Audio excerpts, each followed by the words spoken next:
report. Chase in progress. Incident was reported near Sugar Hill. Over.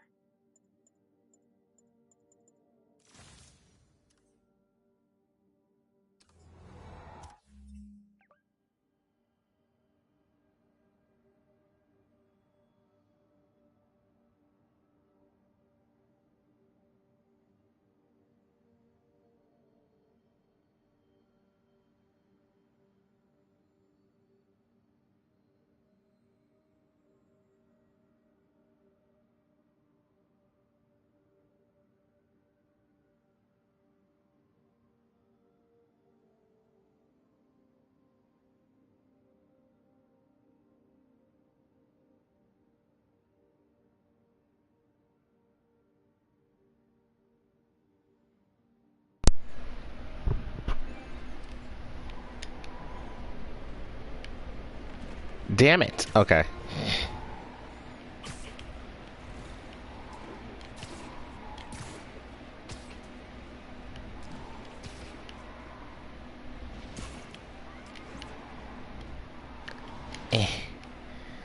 Stop, criminals. You fucks. Like, get a life. Stop being bad guys. Gundam and Kokichi as friends? I mean, in the V3 anthology thingy, not the anthology, in the talent development plan, based on Kokichi and Gundam's interactions, Gundam was all like, me and you were total opposites and things like that. Well, Gundam's Gundam. In his D&D talk, he called Kokichi like a Dark Lord or some shit like that. Called him something along those lines, but said that they are like enemies in a sense. And then like when he meets Himiko, he says, "How could you like show your power in front of others like so willingly?" and things like that. But maybe he and Kokichi could be friends or frenemies, you know?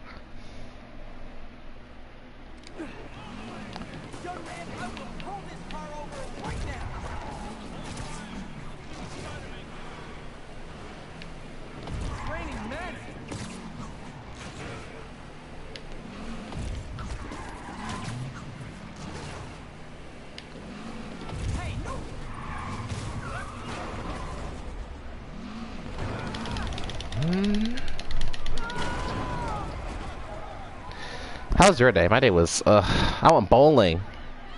It was my cousin's birthday today. More of them? For criminals, these guys have an impressive social circle. Oh, fuck me.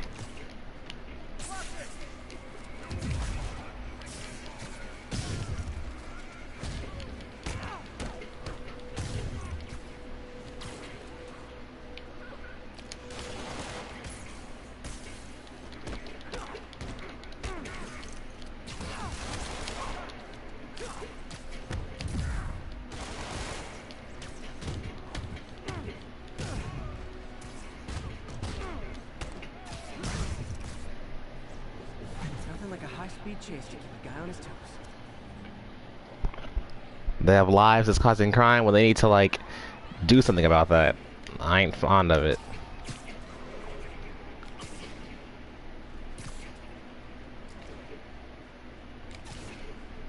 They need to stop being evil. If they can put this much effort into being evil, they can put some effort into something else.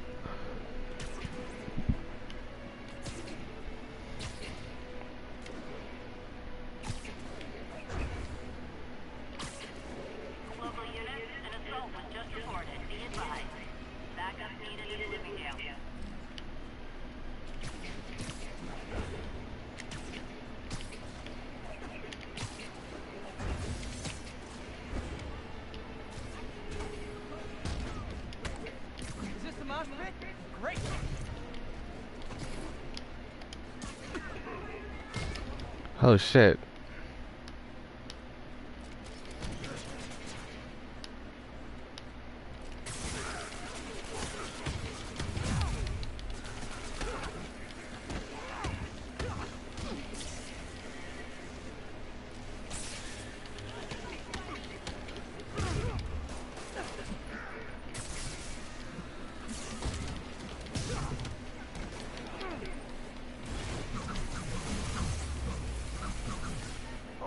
not fun getting beat up? Well, sit with it.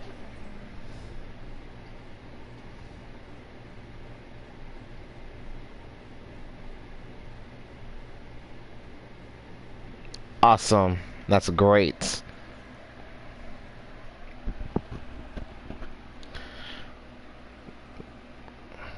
Watch episode 4 of Fooly Cooly? Okay, okay. I honestly can't say anything about Fooly Cooly. Granted, yes, I've watched it, but that was like years ago. So, my memory on Fooly Cooly is very low. Did you use that website I sent you? The Watch Cartoons Online website? I'm guessing you did.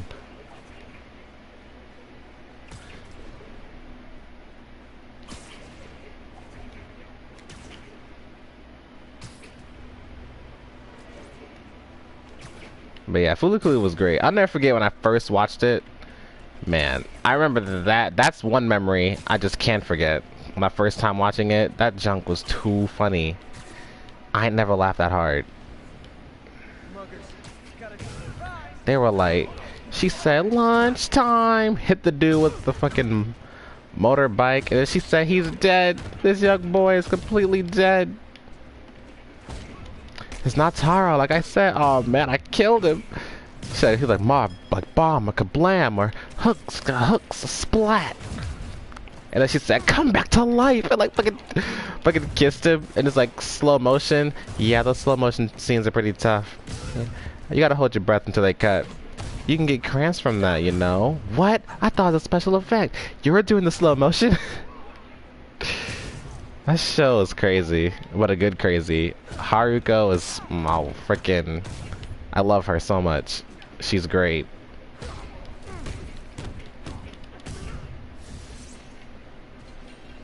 Oh.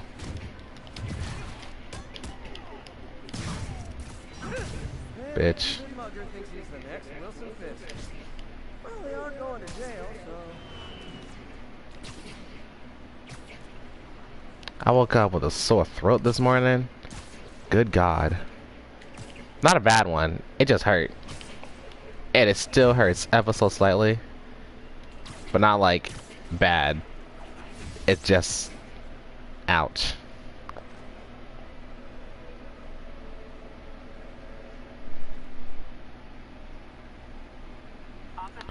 Yes.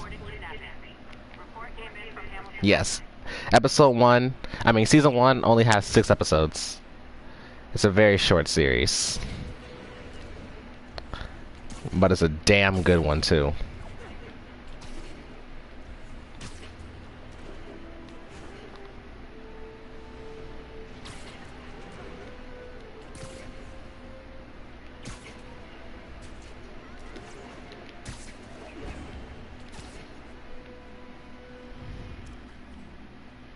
No, it's not that bad.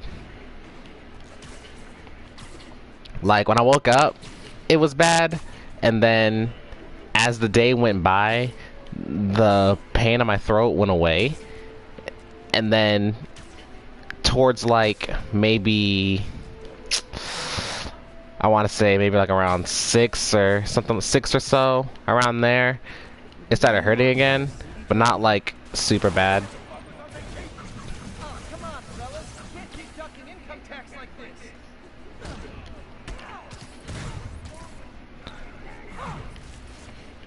Wait, what?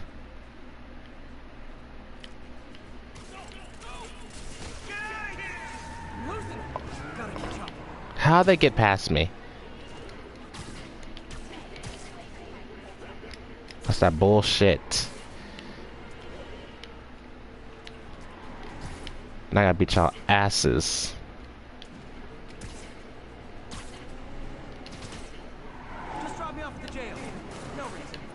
The mere fact that your fucking ass got past me is a disgrace.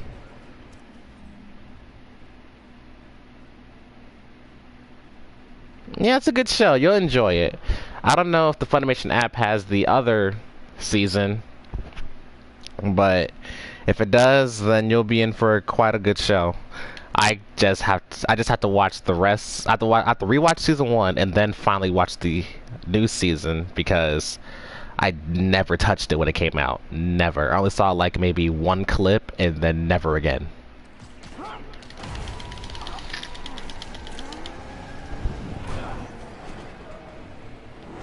Damn. He is dead. They was driving with this. Look at him. He in the. Oh god. The horror. I was there once in a dream. Had a dream I was in a car. I jumped out.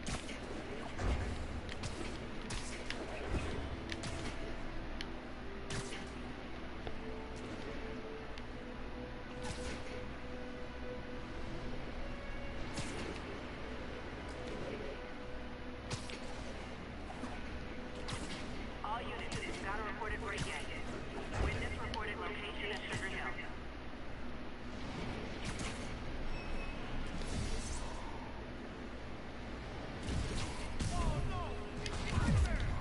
Wow, you all forgot your keys?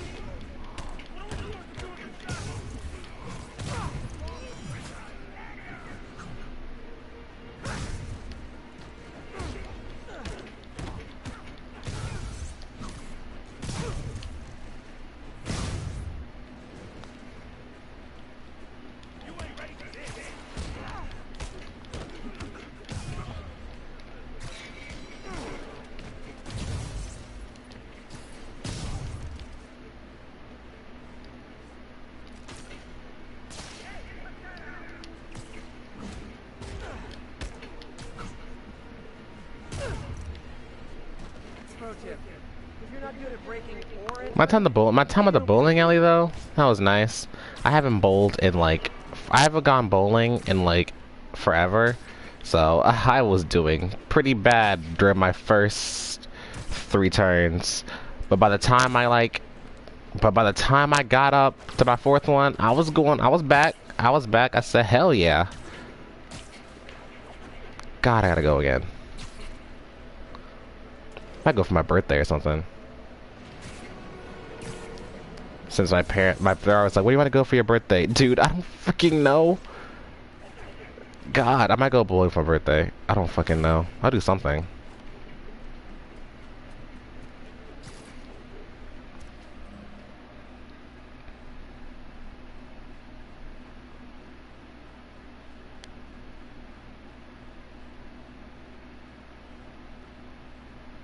Jesus, that is a scary dream.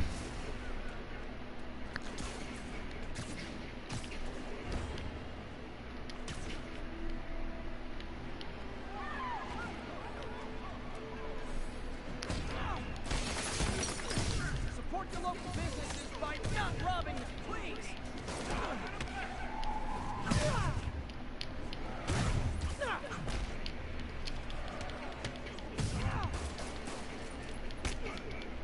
Bitch.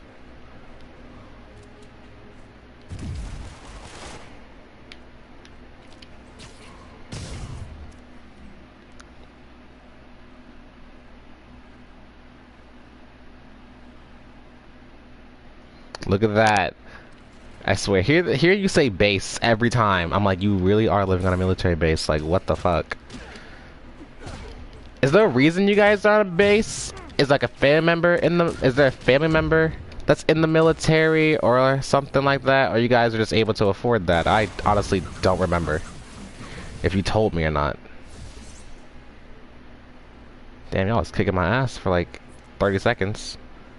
Where's the other one? Bitch.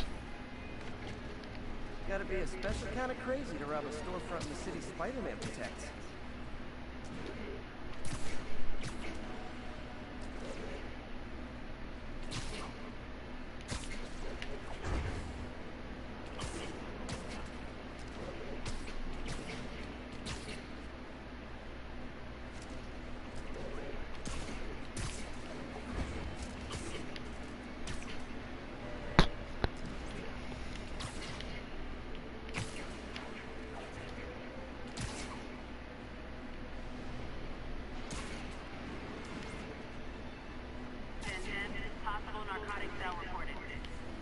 possible narcotic sale. It's funny how y'all be knowing all this stuff going on, but y'all do nothing to stop it. Oh, come on, fellas. You can't keep ducking income tax like this. Holy fuck.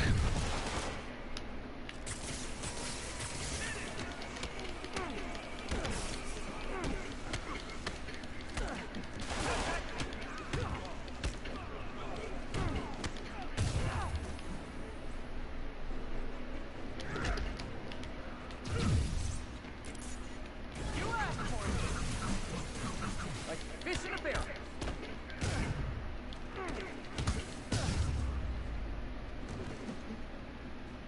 Huh. Fisk did keep these wannabe pushers in check. Wait, what's that feeling? Do I miss him? No. Sit tight, guys. Nice comfy paddy wagon will be here soon.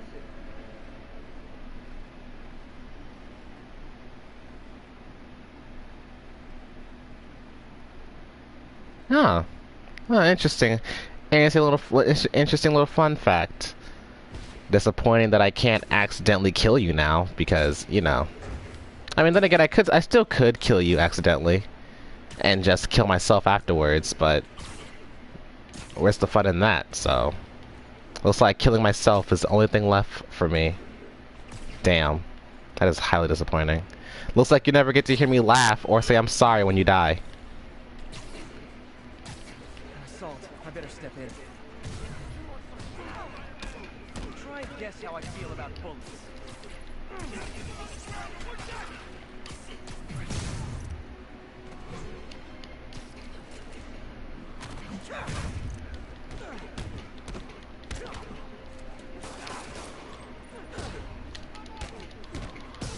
Bye.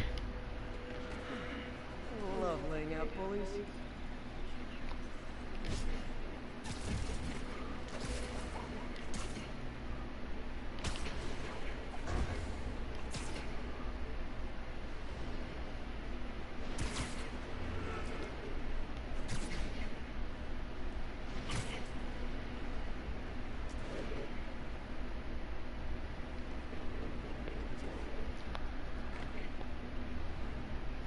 All units, we have reports of a car.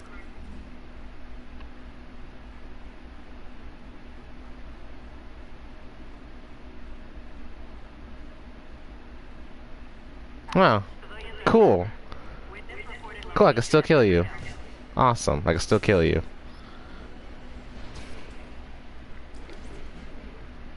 Now, other information. So, I spoke with my mother today, and conversation went down like this. So, I was like, Mom, yeah? Did you like friggin' talk to Dad?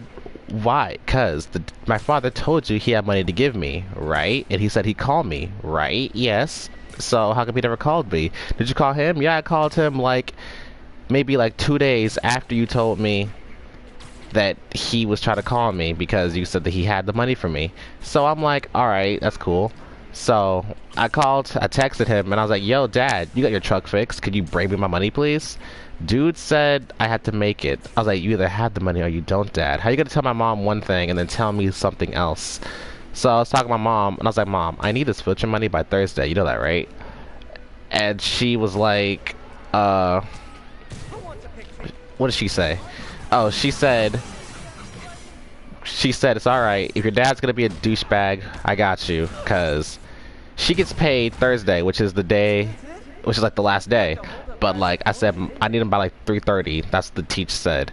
But my mom said it's alright. When my paycheck comes, I always get it in the morning. So if your dad never gives it to you, I get my money at like 7 a.m. in the morning. So like I can just like go cash the check and bring it to you on Thursday.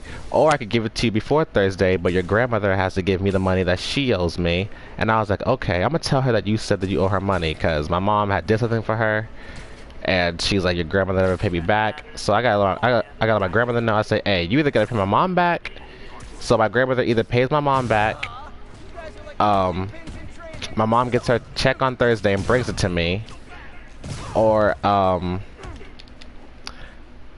my dad stops being a dick and actually does his job.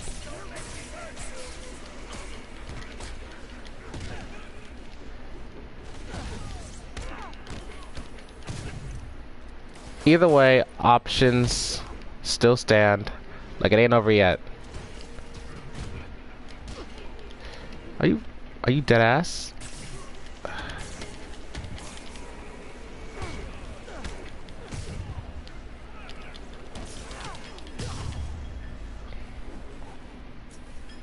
Knocking the ever-loving stuffing out of dealers is my energy drug.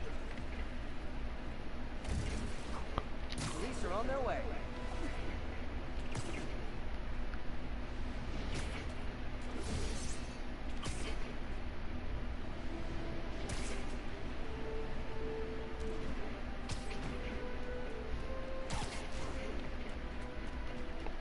Run.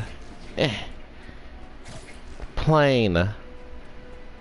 The A for ass. Ass tower. Attention units. Officers need to assist civilians trapped in their vehicles. Officers near Vanderbilt will be advised. They don't need me. I'm not an officer.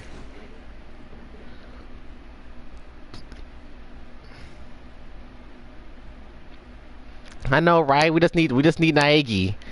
We just need Naegi in us. I got you, Ursa. If I can't get the 70 by them, I'll just steal it. It's all right.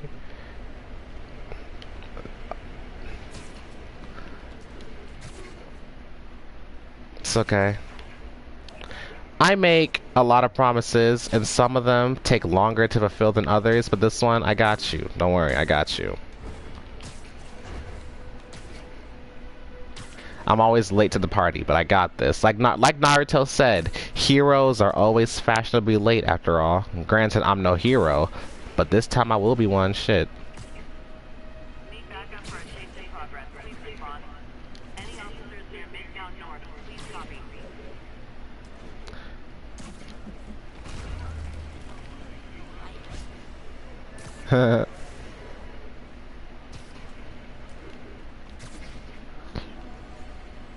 Like, this has become a race against time, and I will not lose.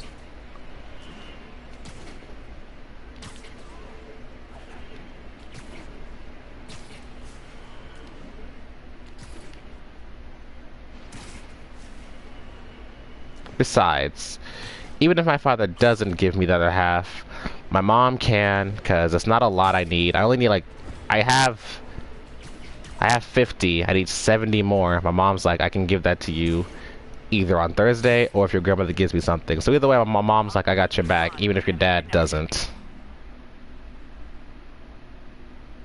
I'll keep you updated. Don't worry. I'll keep you updated on this stuff.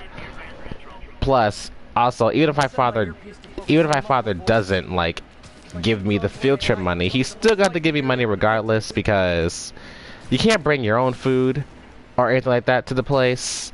So it's like, I'm gonna need somebody else who can buy me something to eat, because we're gonna be there for so fucking long. So, you know, I'm gonna need money from him regardless. Signature in this area.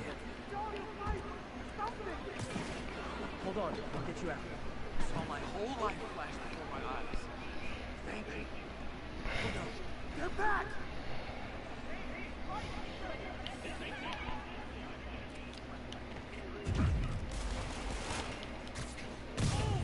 Oh, that's a big Bertha. Why y'all always... Whoa. Uh-oh. Pick it up a notch. Say goodnight.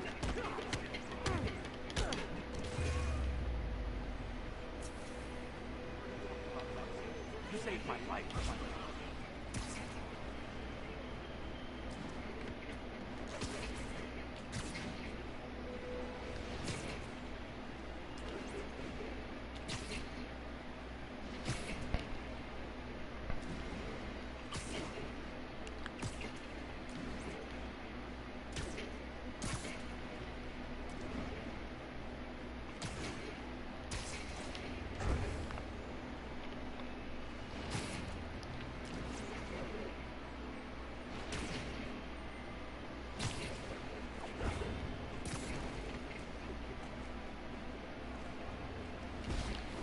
swear, I always go to places.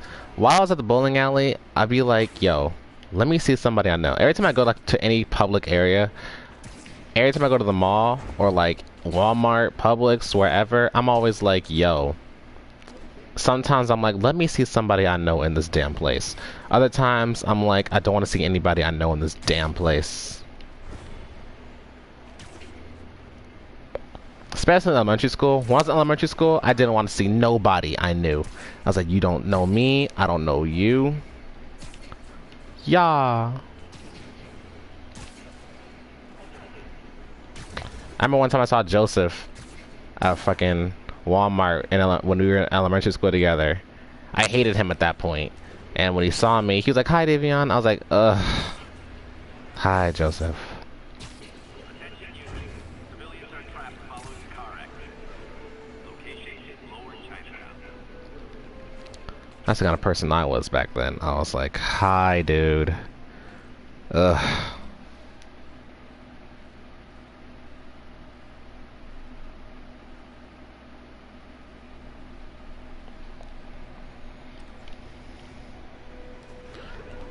I can't eat the computer, can I?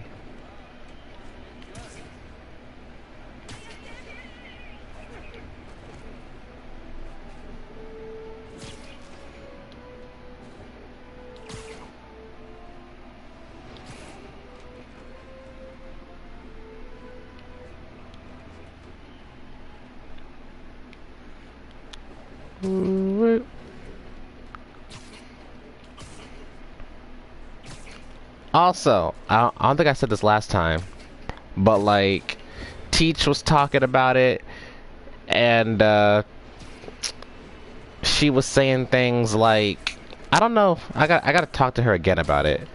So, I remember earlier she was like, if you want to sit with somebody, you gotta tell me, and that kind of thing.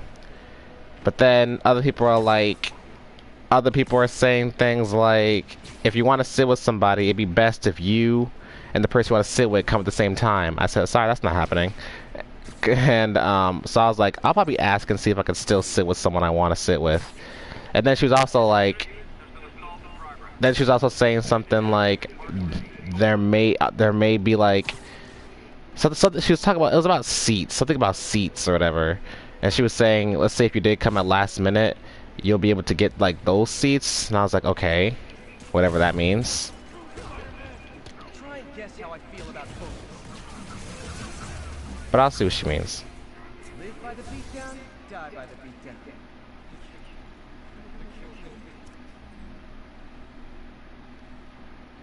You'll hide from me?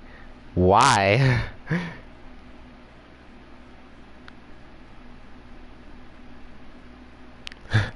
Why would you hide from me, of all people, in a public area? Come on now. I mean, at least you be brave, cause I'm not gonna lie. I remember there'd be times where I see people. I remember like it was probably like freshman year or sophomore year. I was at Publix and I saw somebody. I saw this girl at the store. We used to be in 5th grade together. At first I was like, oh dang, because I saw her at a distance, but I didn't say nothing because I was like, she probably won't remember me. But nah, I felt someone touch my shoulder, and I look over. She right there. She said, "Hey, remember me? We were in 5th grade together." I said, "Oh, what's up, girl? What's up?" Like I remembered, but I thought she wouldn't. But nah, she did. She knew who I was. I was like, "Hey, what's up? How you doing? How you been?" He was a wild one.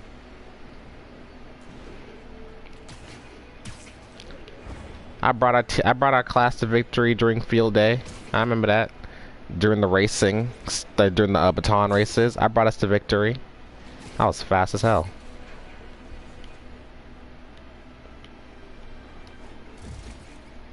Is that a car crash? Because if it is, I don't care. No, it's a robbery.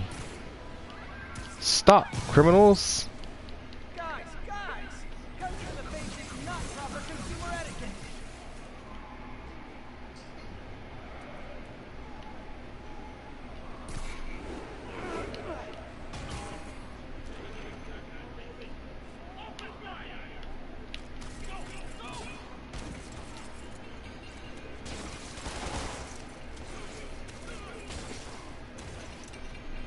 Is that it? No.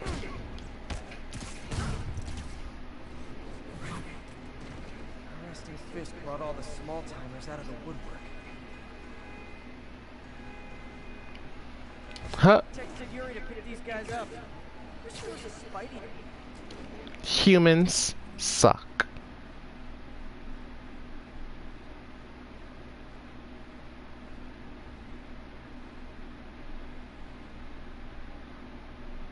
Well, damn. Okay. I see how it is. So what you're saying is, behind closed doors, we're buddies AF. But, like, once those doors are opened, you mean nothing to me. Damn.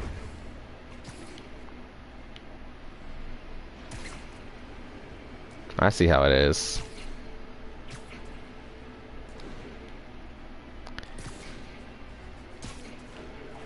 Need officers to respond to a car crash. Civilians are trapped. Incident is ongoing in the West Village. Tired of those car crashes. Fuck them. Whee! Oh god. Whee! Oh fuck. No. Hey, what's up? Hey, what's up? Hey, how you doing? Hey. What's up? You saw the game on Friday? I did.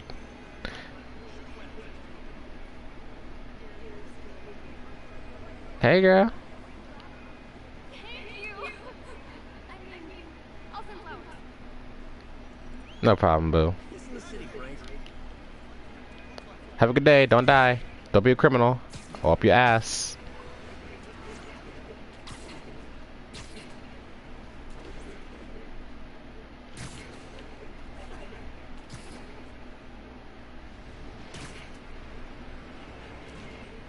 Whee!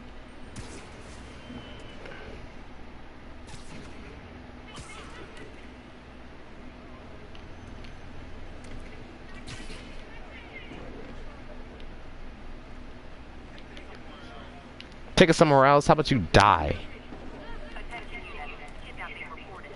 Incident is ongoing near Union Square. Please copy.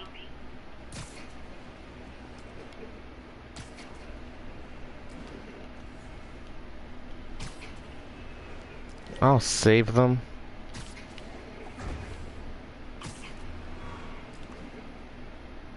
My ship's onboard AI can tell me the most likely area where the victim is.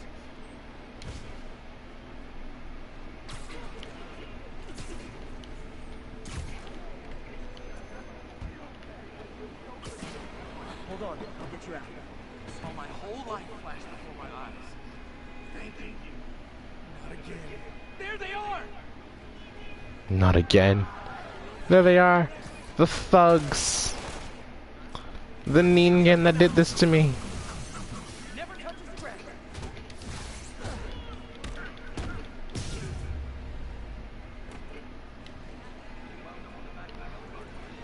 Is that it? Awesome. All done. Kind of weird anyone's still kidnapped in the dip.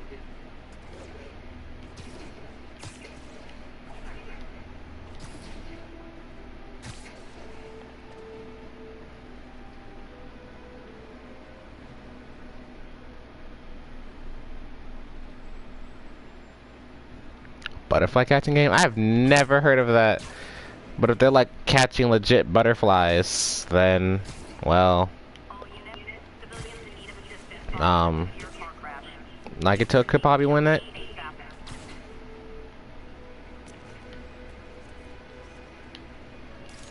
Beautiful.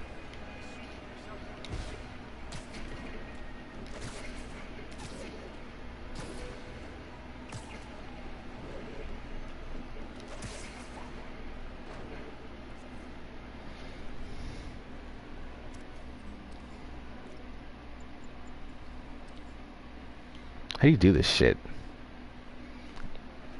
Let's see what these functions can do. Let's see. Uh-huh. Yup. Oh shit. Oh god. No. What? Sweet. Uh-oh. Interesting. Wow. It's cool. Sweet. Oh, shit. Oh, God.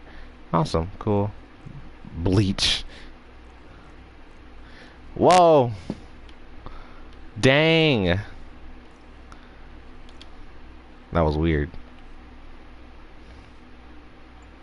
Such as emote.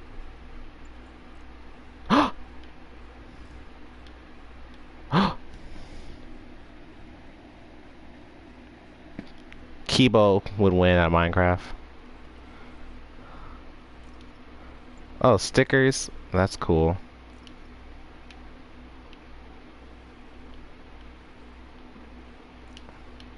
I'm legit playing with the camera. LOL. There it is! Selfies, bitch.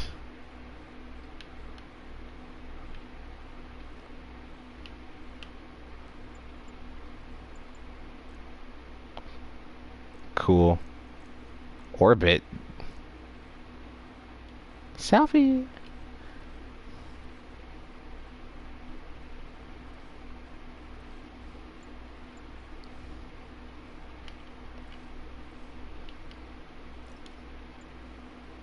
That's cool.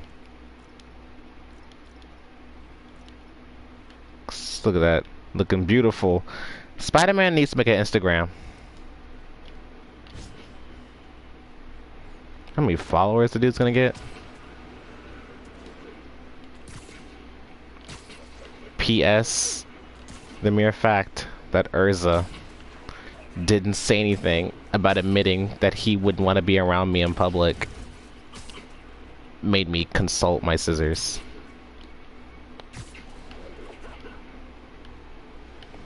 Just kidding.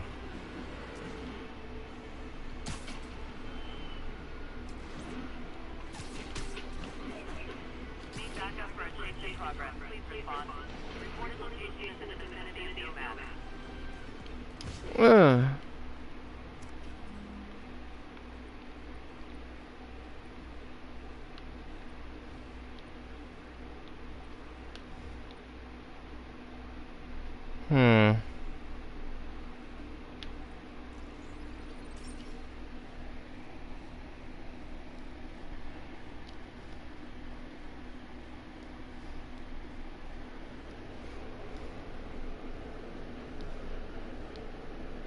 I'm here, bitch.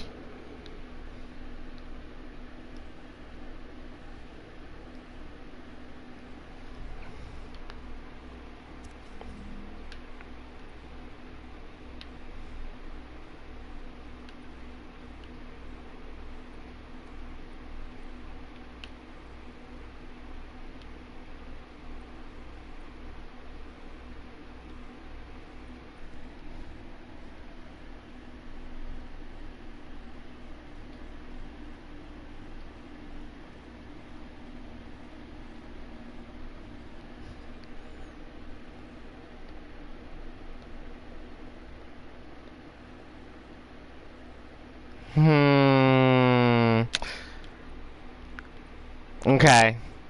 I'll accept it. Probably.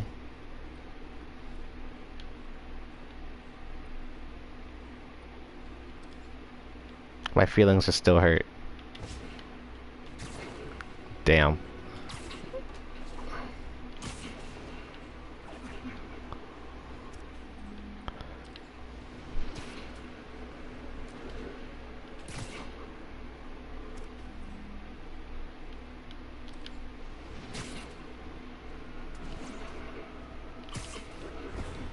Attention local unit. A break-in is reportedly in progress. Available officers report to Little May. Over.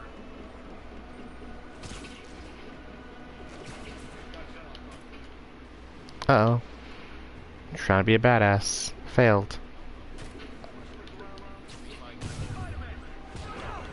Wow, you all forgot your keys?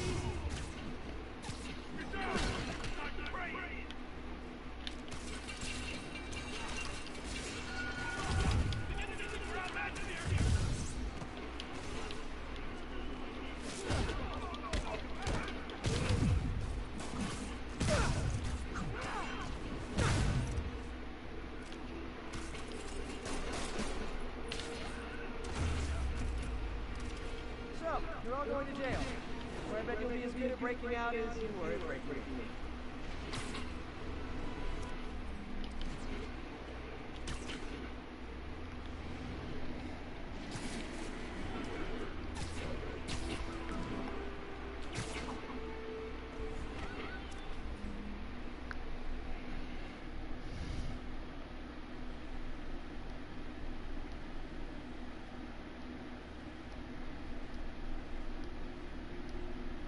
It's okay. I forgive you. It's all right.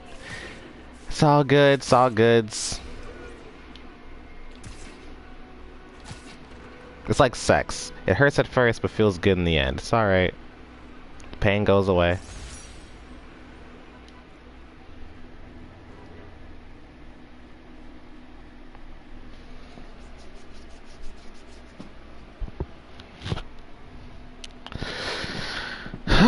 Let's try this. But first, I'll be right back.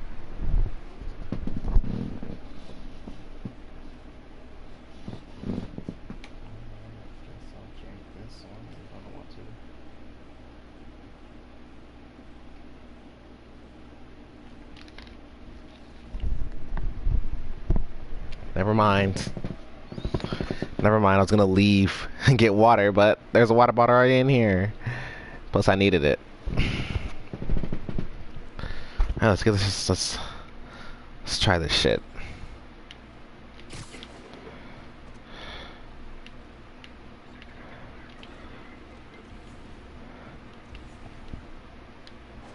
Oh, bitch!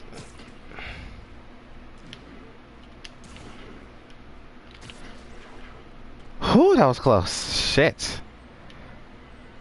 The fuck are you doing?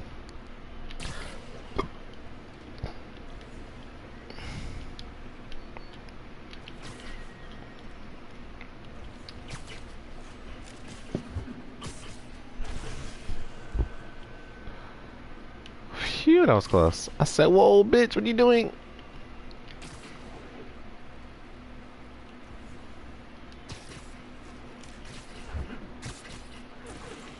Man, fuck Sable. I hate fighting these bitches.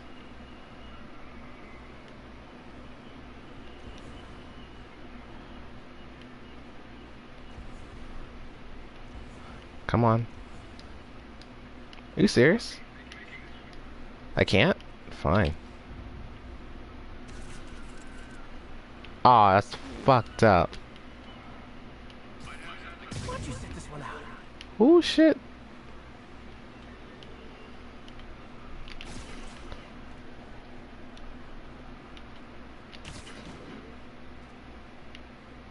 Spider Pig does whatever a Spider Pig does.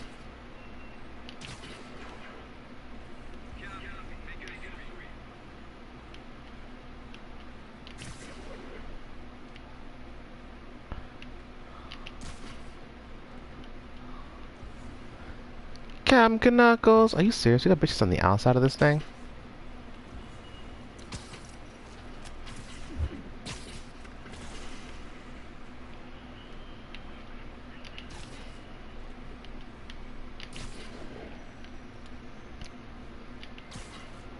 Captain Knuckles.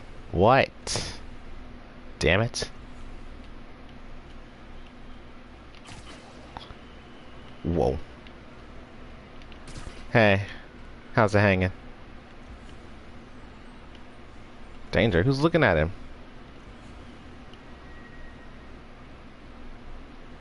Oh shit, oh he switches back and forth. You need some downtime.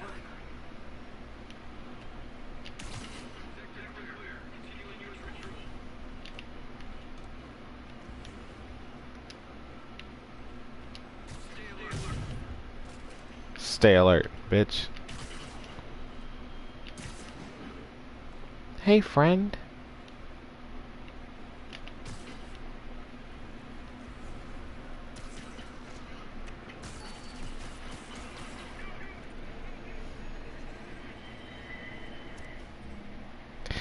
If I was promised a Kokichi body pillow, would I throw Himiko?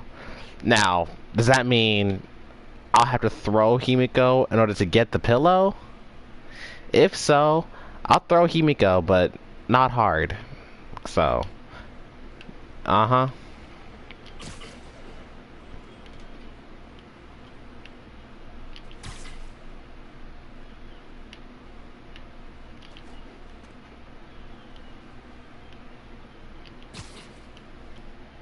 I swear.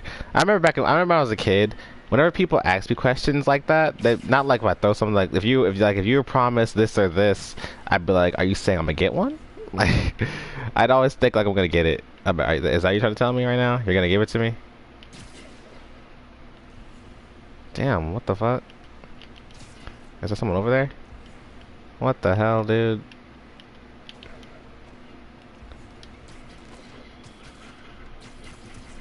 Why are you way over there?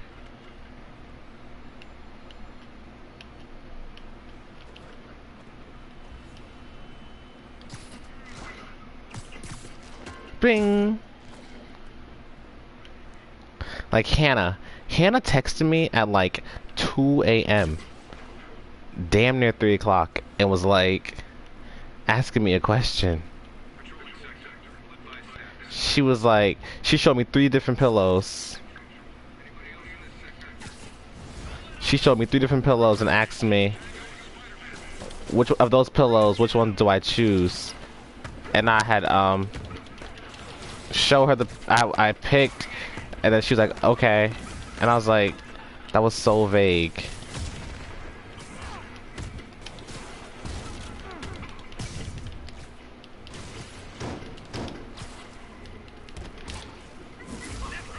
Damn it, my combo, fuck.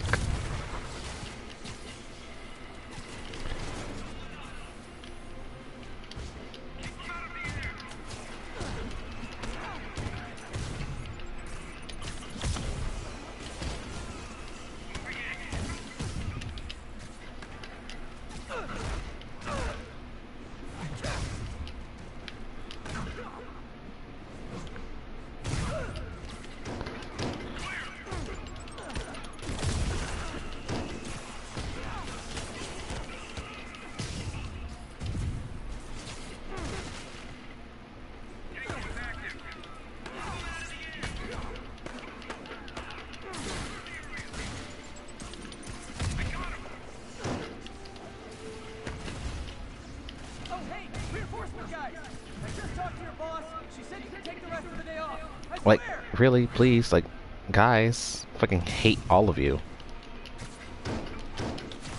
You guys are the bane of my fucking existence, especially you bitches.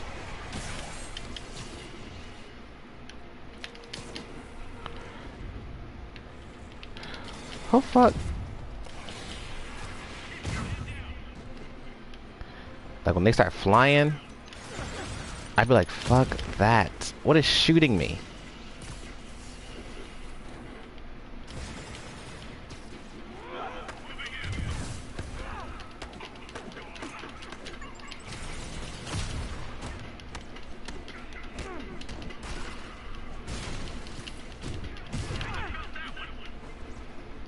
It really did.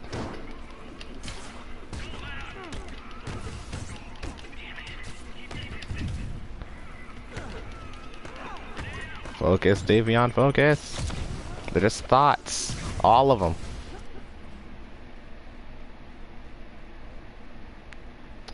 It was she showed me the pillows.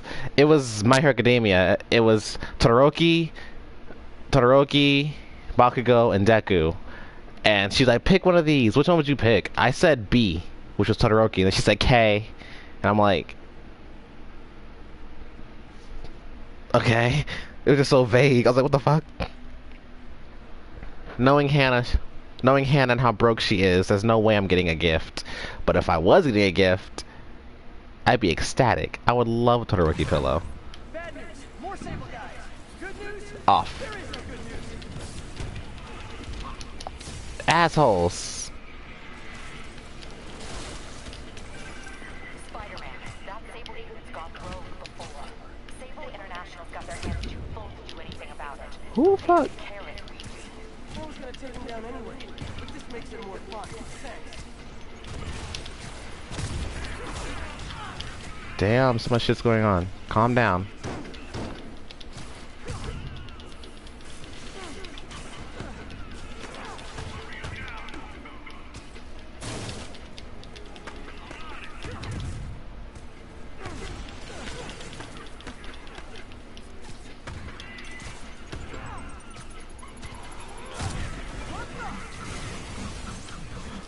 of beauty. A thing of beauty indeed, Spidey.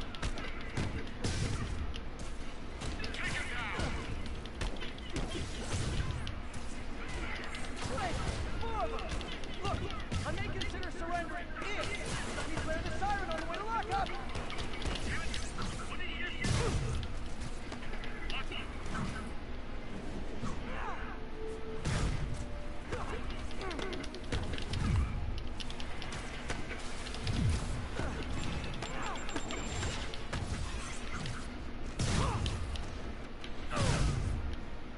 So close, so close. Come on.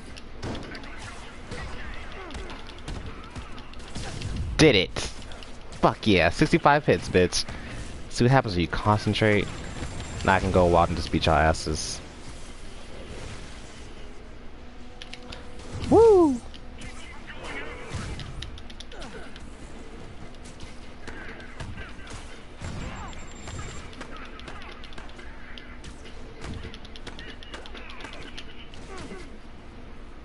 You come here. Huh? Would Kibo own a hermit crab? I could see it. Kibo looks like the kind of guy who'd be into that kind of stuff.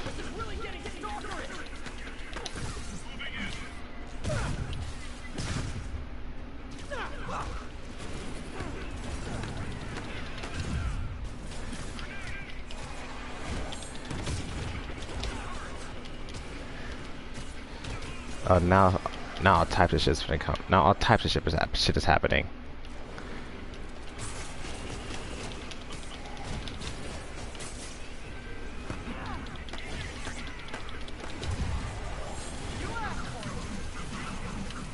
Welcome to the air show.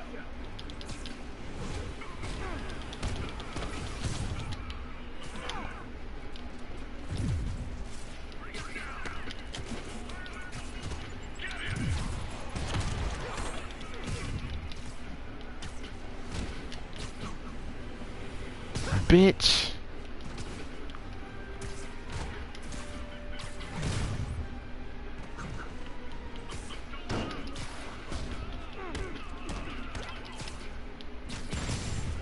Holy fuck.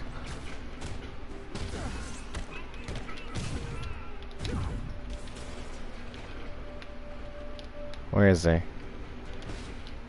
Hey. How's it going?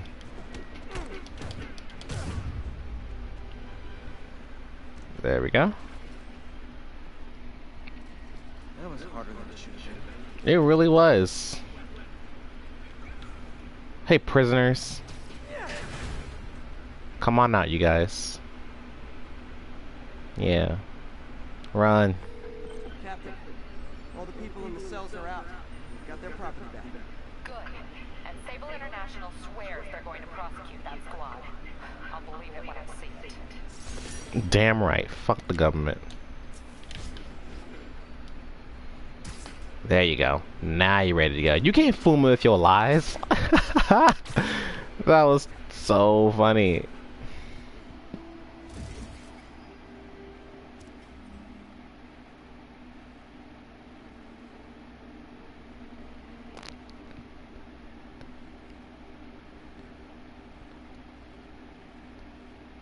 They did, really? Fuck that. I didn't know that.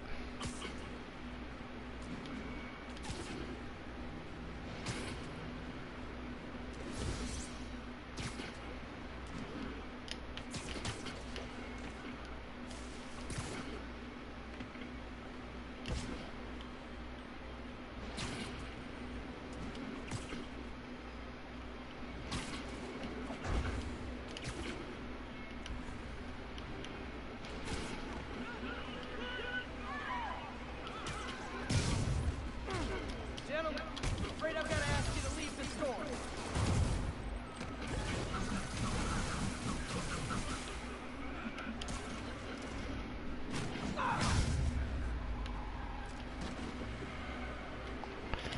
Huh. Hey guys. Bye guys. Hey guys. Bye. Bye. Bye.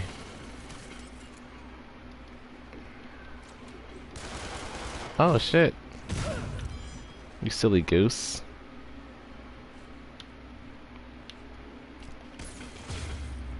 Idiots. Resting Fisk brought all the small timers out of the woodwork. Police are up.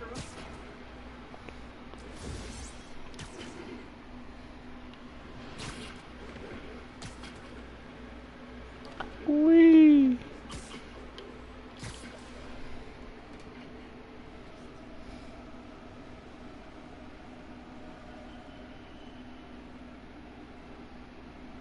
Wow, that's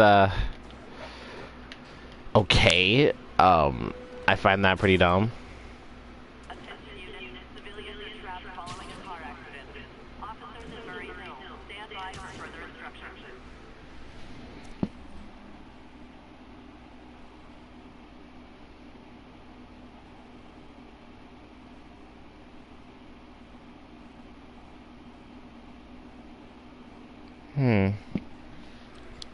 I have to look that up. Car wreck down there. Oh, shut up. Whoa. Hold up. I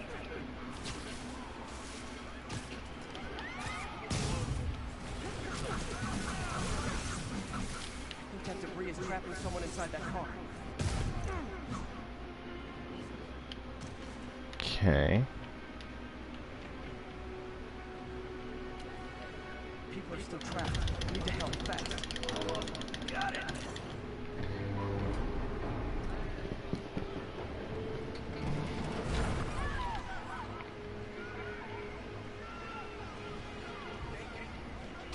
Someone's trapped in that car. Oh, shit. I've got you. Stay calm. Okay, people are safe.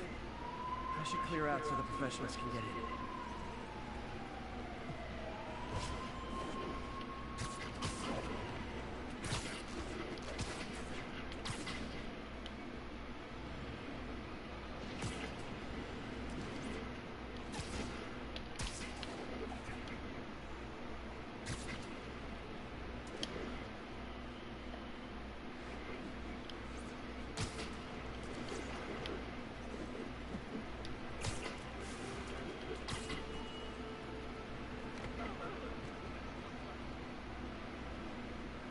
Idiots.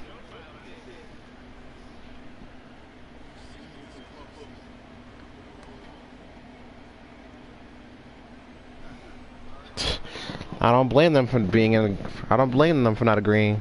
Keep fighting the good fight, man. Give me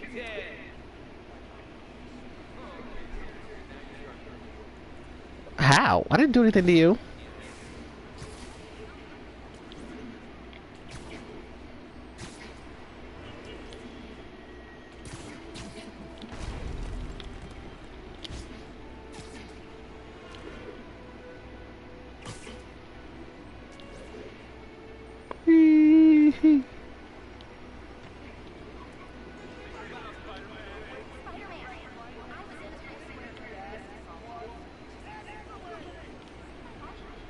Gotta go, guys.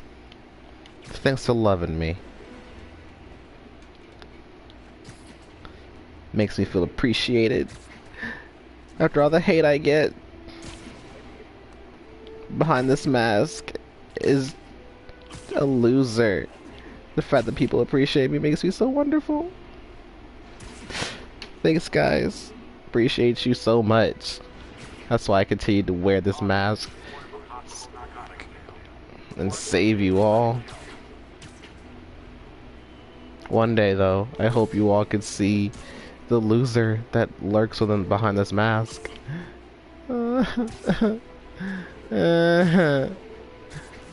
Unless I'm just a big baby, guys. Huh? Wouldn't be New York without a seedy drug deal.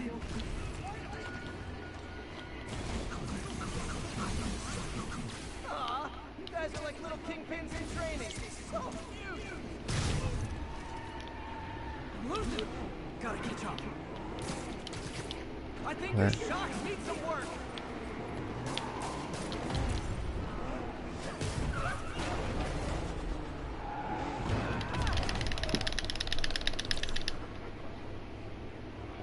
go. Knocking the ever-loving stuffing out of dealers is my antidote. A text to Yuri, and the cops are on their way.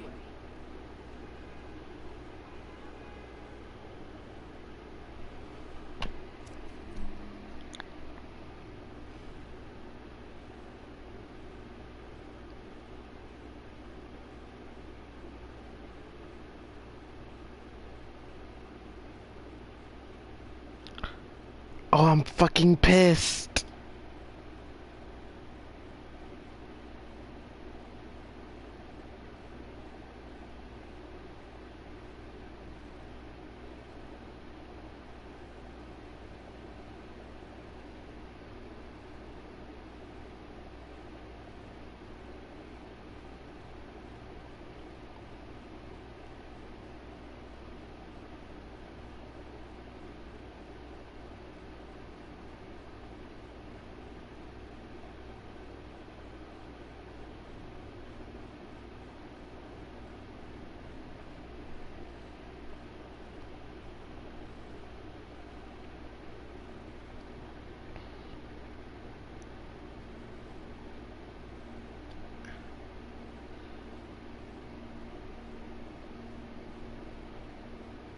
Yo, that's Spider-Man thinking like that is me.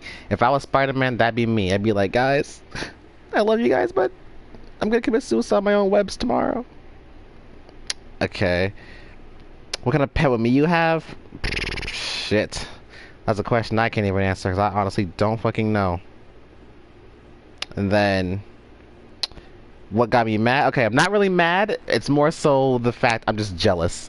A friend of mine had oh never mind, she just cleared it up.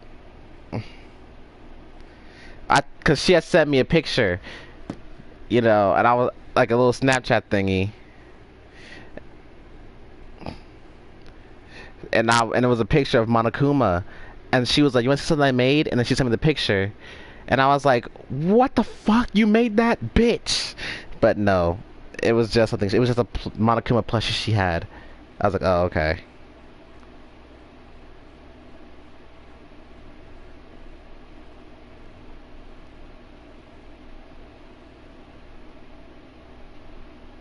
Or like she just cleared it up. She said, "No, I didn't make that, stupid."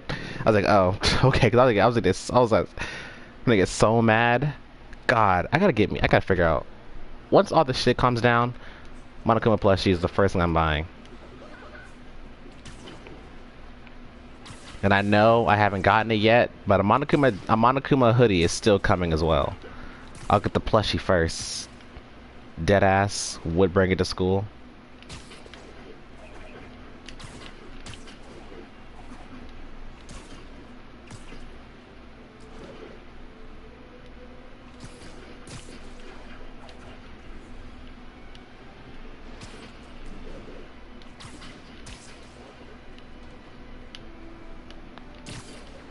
Hey, an old-fashioned B&E. Gotta love the classics.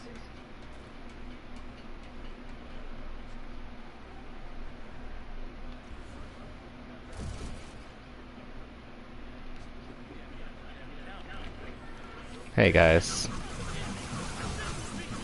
Losers.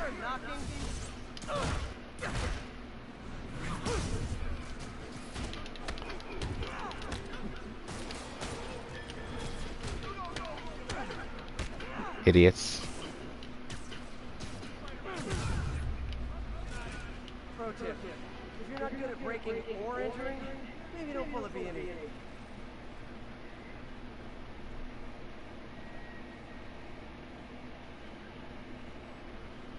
Hang on.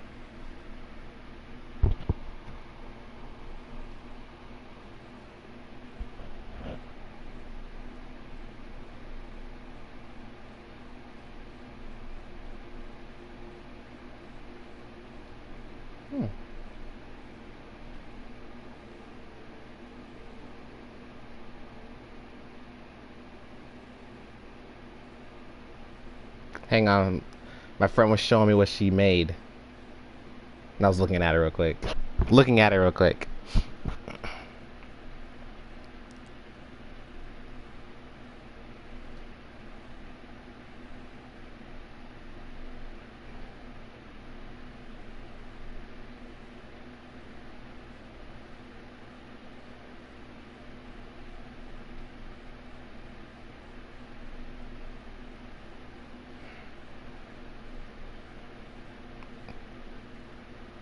McFreaking cute, man. Alright.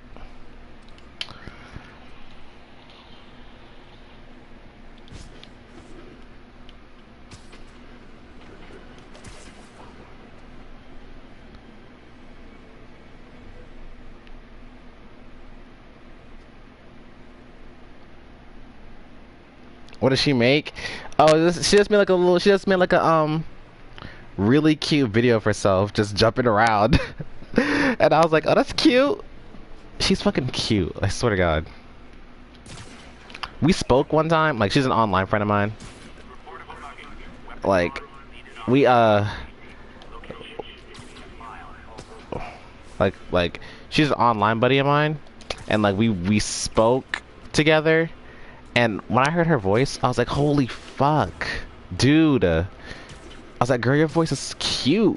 And then she was like, everyone says that to me and I don't know why. I said, because you have a cute as fuck voice.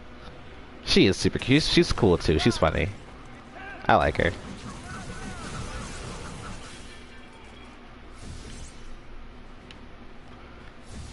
Where is he? Oh. That's it? I feel like the holdup guys are phoning it in lately.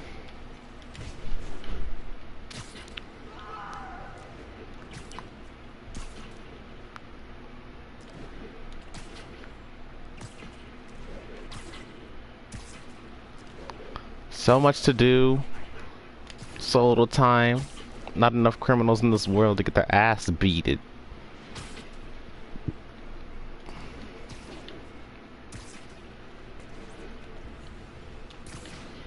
Speak of the devil. More criminals. Criminals.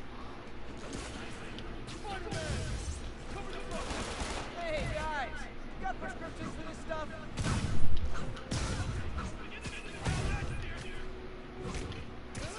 Ha.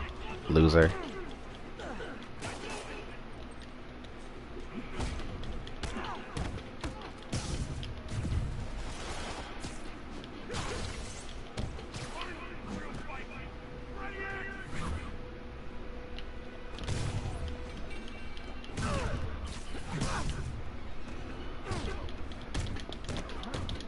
Bye. Bye. No. I fell to my death. You. No.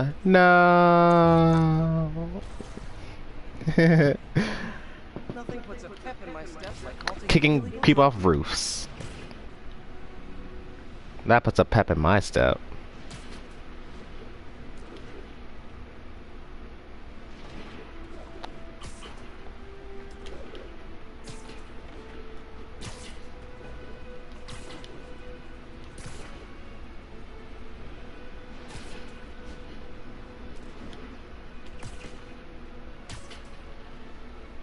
Officers respond. We have a kidnapping in progress.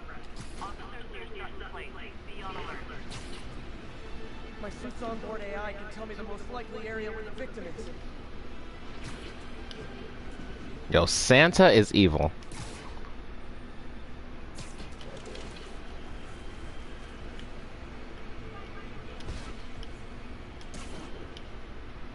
I'll tune my earpiece to listen for sounds of someone struggling.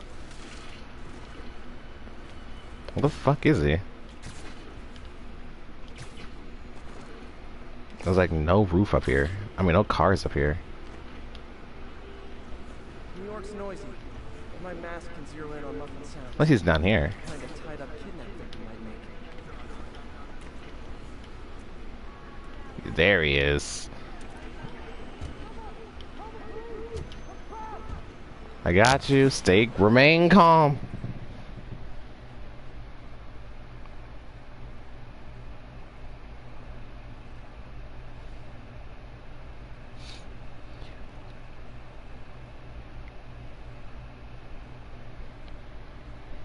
Okay. Okay. Vehicles. Fucking. Choice of a truck, 3-wheeled motorized cart, and an on-land water plane. Well, I hate planes. I'd I'll take a truck. And then give me context on how he's evil. Okay, so me and my little brother are watching kill count videos of horror movies, and there's one movie called Santa's Sleigh, and it's pretty much like a horror movie where Santa's going around killing people. And I was like, Santa's evil because we were just watching the movie. The guy obviously, you know, he gives movies summaries and like what the movie's about, talks about what's going on, as he's also counting victims who's died in the movies. So pretty much like in that movie, Santa has always been evil. It's just that one day Santa played a game against an angel. The angel beat him, and because he lost, his punishment for losing was that he had to be nice for 1,000 years and deliver gifts to people. And pretty much that 1,000 year torture of, you know, being a nice guy is over, and Santa can go back to being his evil ways, and he's been going around, you know, murking people.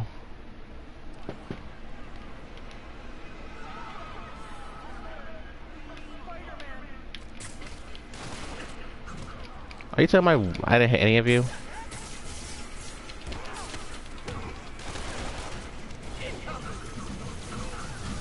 Like fish in a barrel.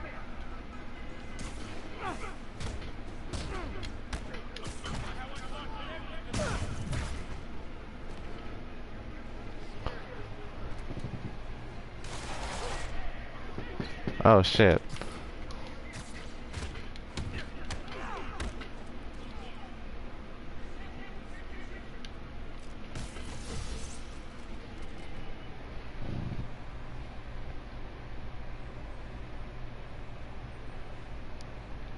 At least the story sticks out as interesting. I mean, based on how the movie was, it seemed like it seemed like an okay movie.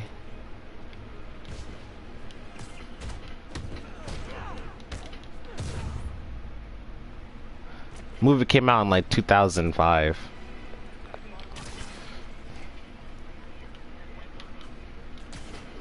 Not every day you find a guy in a car trunk. Well, unless you're me, I guess.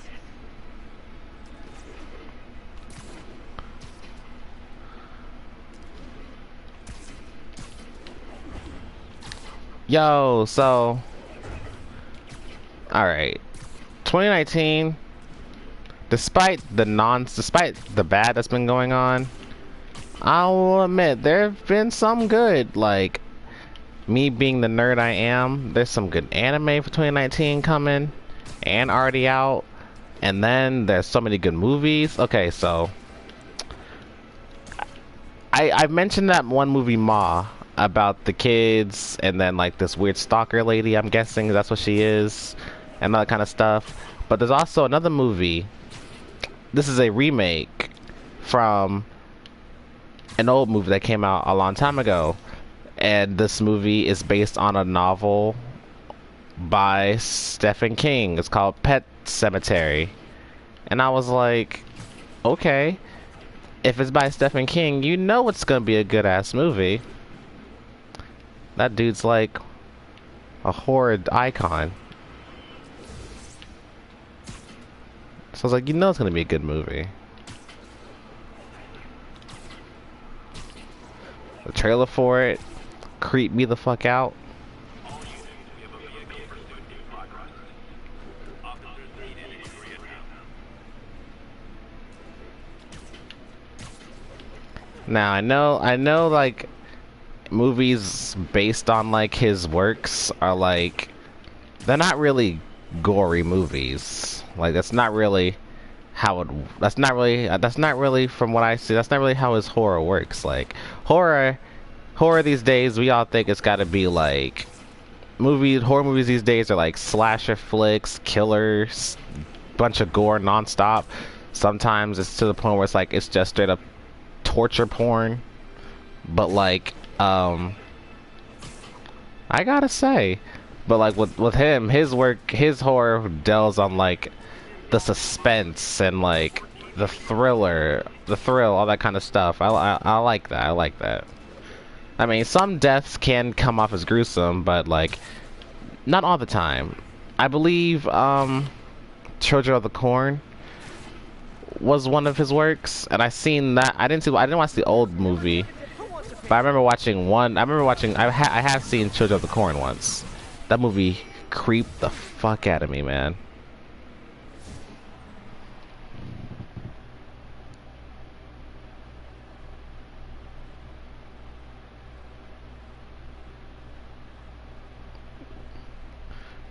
Okay.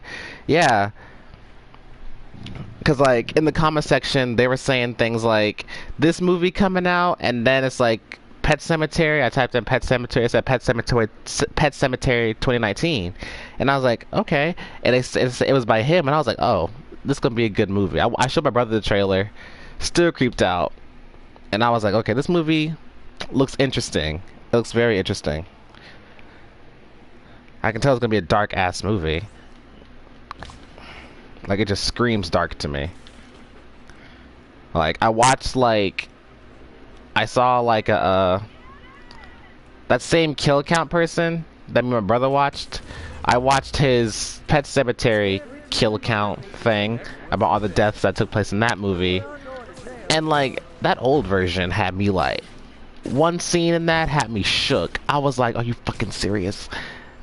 It was like, this is like the old version, and it's like the part where the little, what was he, 3 years old? He ran out in the street and got hit by a truck. I was like, oh, bitch, are you fucking serious?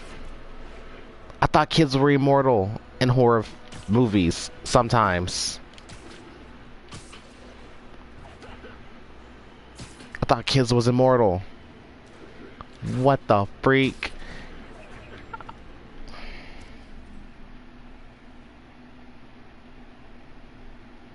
Yo, when I first saw Children of the Corn, though, that shit had me disturbed.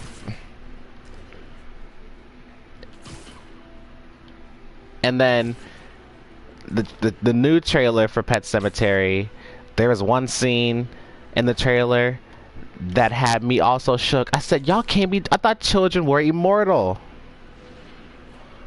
I thought they had like the perfect invincibility.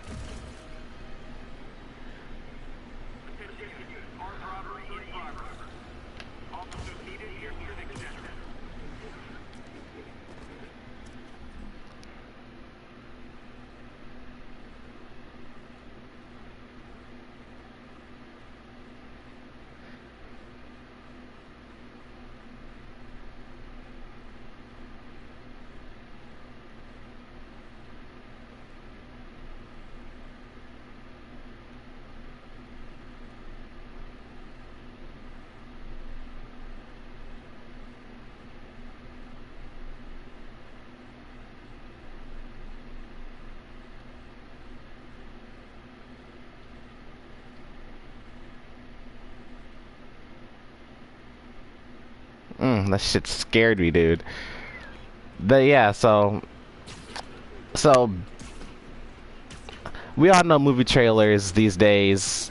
They be spoiling a lot of scenes. But like, so like this time, in the old version, it was that freaking baby. But like in this movie, this version, it's not a baby. It's the little girl they show. And I'm like, okay. Still scary. I don't do child deaths in movies, man.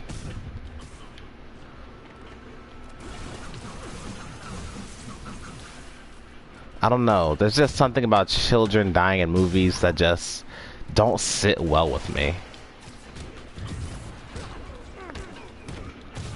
I know I don't know if that counts as shocking, especially coming from me, but there's just something about it that just like has me like, oh my god, they really did that.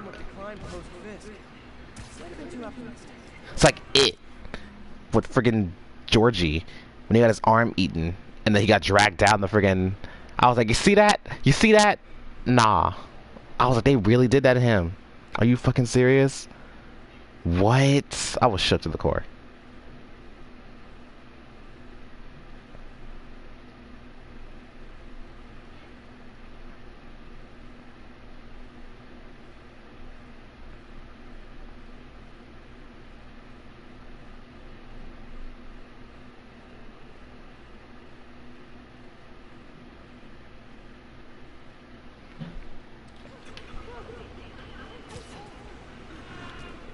Oh, that's right. It is getting a second part. I totally forgot about that.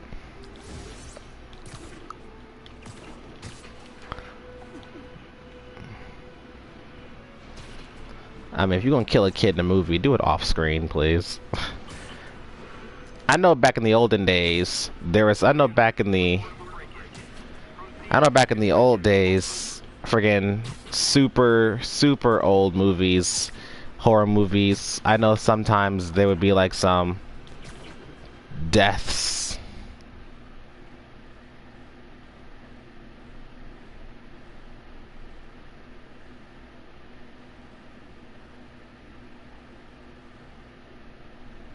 Yeah, to me, it's like when I watch a horror movie and I see a child die in it, a child or like young teen, just a child in general.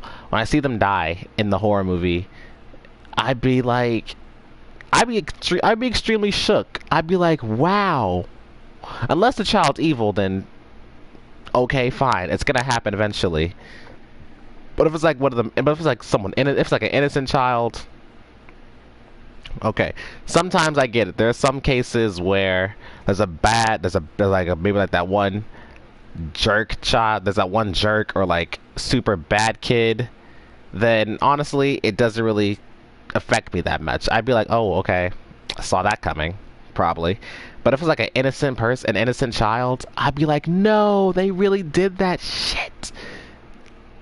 Okay, so there's this old movie, I don't know what it was called, it looked awful, but there was this, it was a scene, it was a movie about a monster. I forgot what it was called, cause I really don't remember. But pretty much it were these two kids. I don't know if they were brats. I don't know if they were bad kids or anything, but it was these two kids, one white kid, one black kid. They were both walking in an alleyway and they see this thing and it's a monster. The monster attacks them both and eats the monster eats them both. I was like, wow.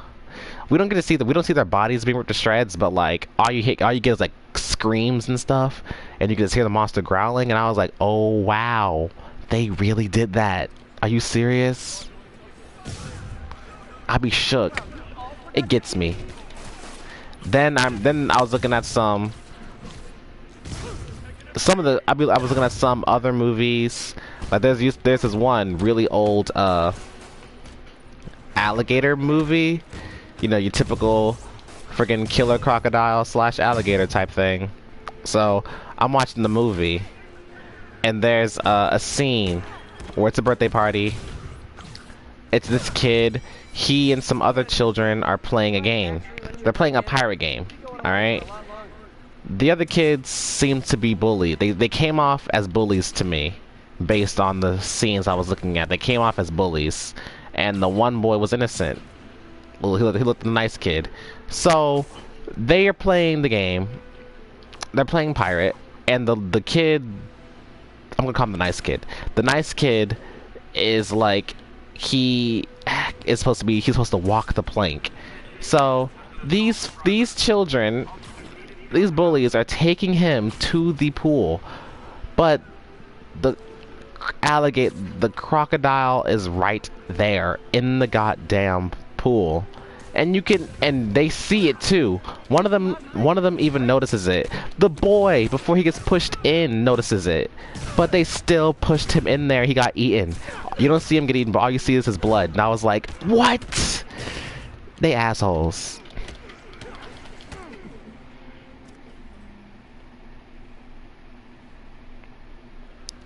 Children of the Corn. I'll say. Love laying out bullies. I'll say, well, when I first watched it, it was a shocking movie. It just creeped me out because I was a small kid when I first watched Children of the Corn. Because I was watching there's a TV network called Chiller or something like that. I don't know what they call it, but it's a whole network solely based on just horror. And they were doing there's a thing they did. It was like they're doing a top video of like top scary children, terrifying children in like horror movies, and Children of the Corn popped up, and I never saw that movie. And one day on Sci-Fi it was on, so I decided to watch it, and I was like, just shocked. I was shook to the core. We got a whole cult of children killing bitches. I was like, oh wow.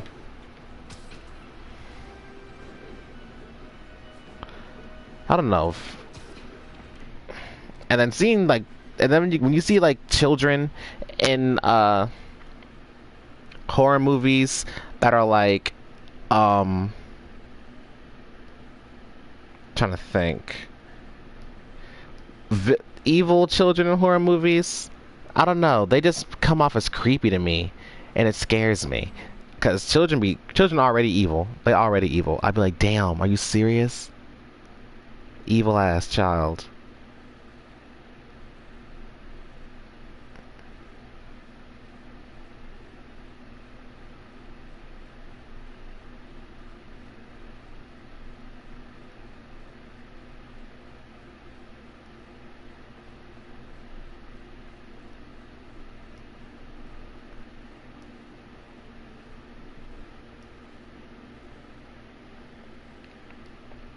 Like, I've mentioned this movie before, like the movie, like the movie Orphan. That movie fucked me up.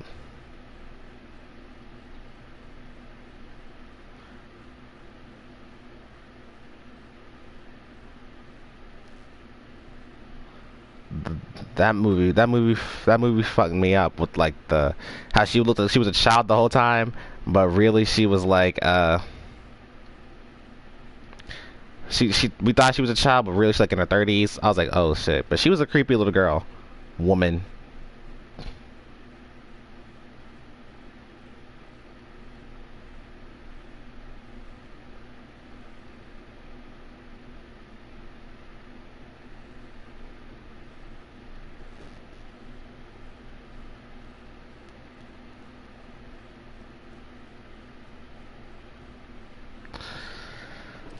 Then there's this other movie I watched a long time ago.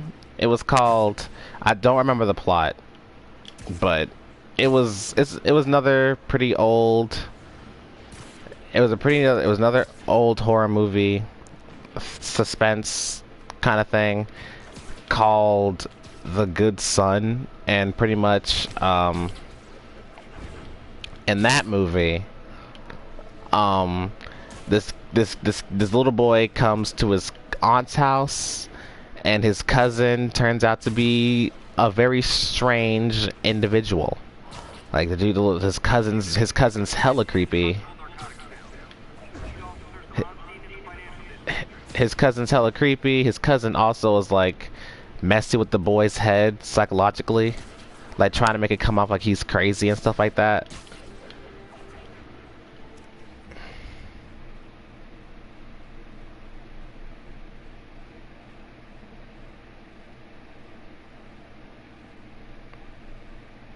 Okay.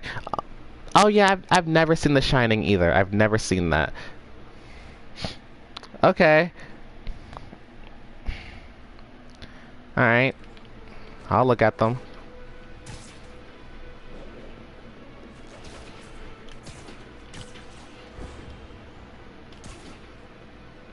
You said you like Pet Sematary. Did you like The Shining as well? Is that good? If you can, give me like a small summary on it.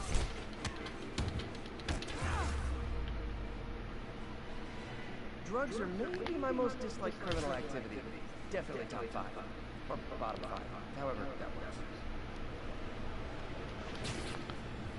Yeah, but then that one in the movie I was talking about, the dude, the little boy, you know, dies in the end, obviously. They were both fighting, and it led to both. They're both fighting.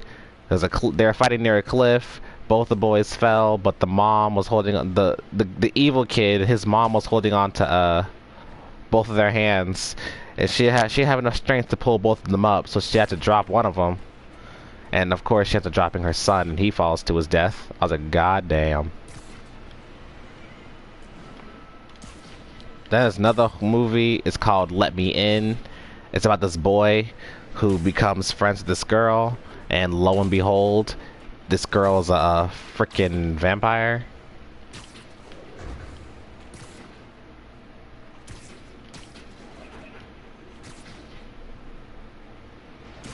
She wasn't evil though. She liked him. They were friends.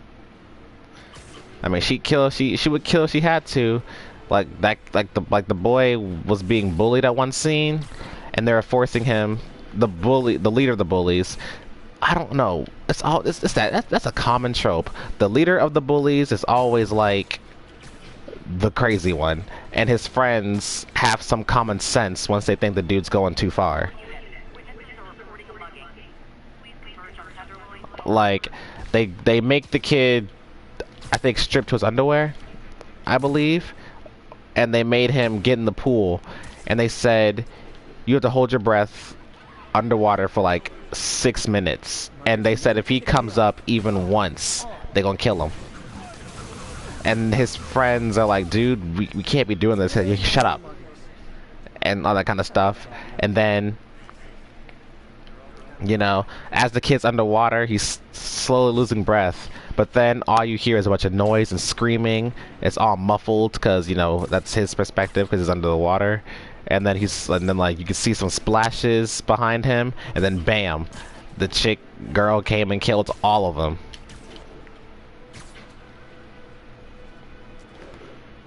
I was like, okay, bitch, awesome.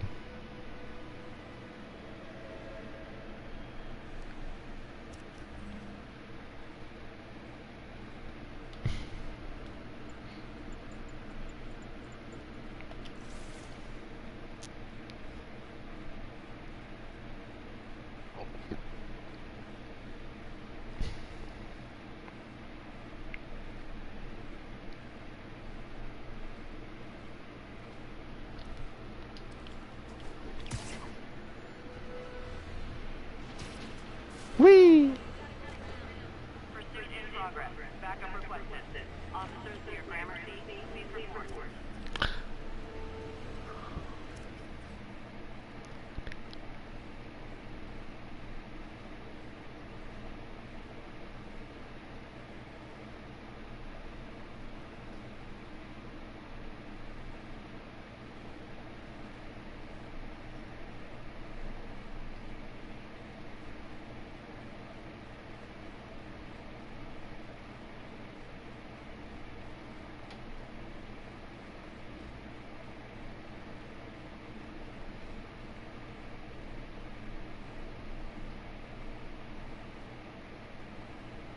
Well, damn.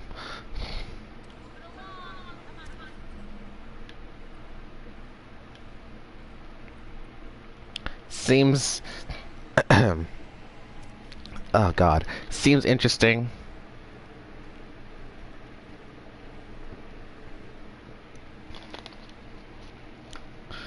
Seems very interesting.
What is that?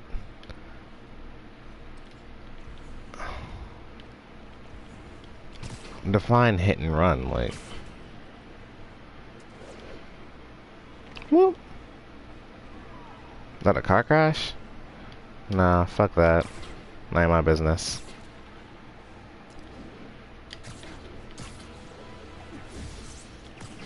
First one up was the preacher's son. Last one down is an Englishman. All dressed up in his bow tie on. All dressed up for a hit and run. Haha.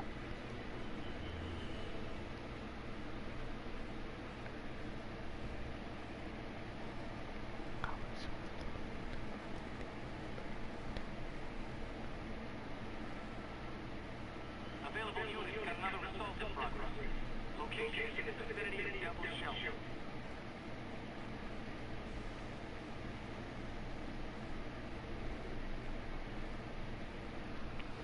Well. Alright then. Alright then, that'll be a fun thing to see. Assault in progress. Gotta stop it. Yeah, that's like these days. Like I'm not saying gory horror films are bad. I'm just saying like sometimes they just need to like take a step back and just sometimes try and delve in the basics that makes horror good in the first place. The psychological aspects. I love laying out bullies. It's things like that that make me want to. That's not that all. And another things like that all ties back to why I want to become a good writer one day. Like I said, I always do like romance and action, but I've never really tried to dive into other topics. Like I want to try and get more focus on suspense. I want to focus more on psychological aspects. I gotta try and touch upon details like that. Like there was one story that I wrote. Well, I don't want to say write. I was trying to attempt it. Pretty much the story was titled Stockholm Syndrome, and it was about Len Kagame. Yeah, best Vocaloid boy, fight me. It was pretty much about him, and he gets abducted by somebody. He gets abducted by like a friggin' psychopath, and pretty much in that film, as the story progresses, he starts getting Stockholm Syndrome, but the guy that captured him is like friggin' insane, and he's just crazy. And the story kind of talks the stories kind of try to talk about what made this guy so insane. Why is he like this? And that kind of stuff. And you know, as time goes on, of course, Len does, you know, start getting feelings for his, you know, the guy that locked him up. Holy fuck.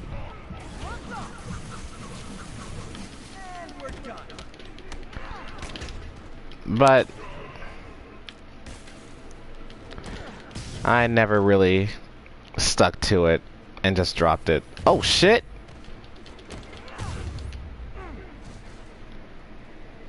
Phew!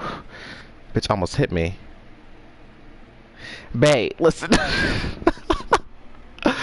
Not your comment, but my friend saw my picture where I said I went to the bowling alley, and she said I worked there for 8 months, and now you go. Bae, I'm sorry. But let me see what she said.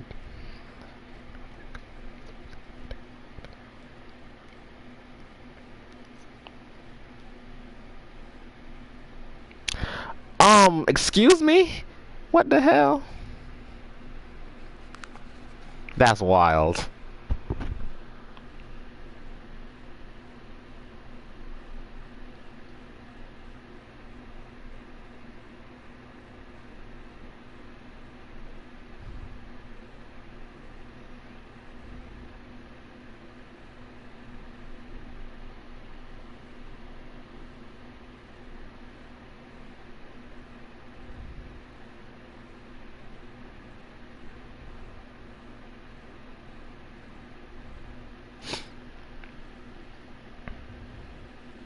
That's quite interesting. That's.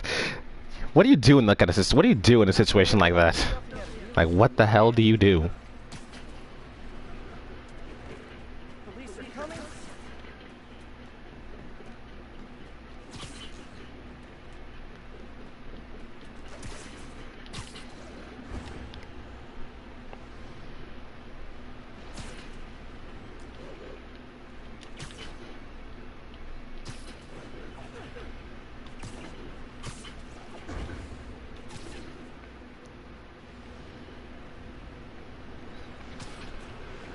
Though then again, psychological aspects, now that I think about it, they never really have to do horror. Have to be like with horror or suspense, but it does work beautifully if handled correctly, I will say.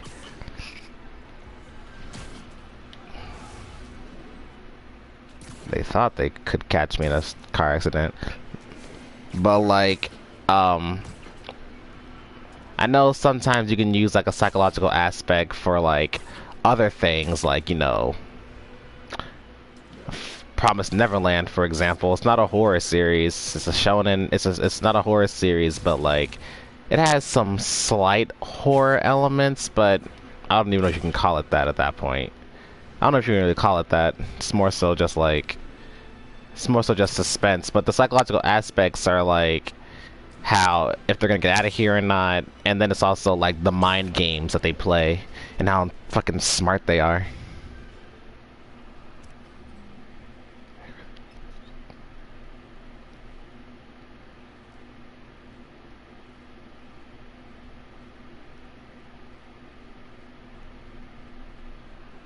Okay. Sounds like it'll be a good movie.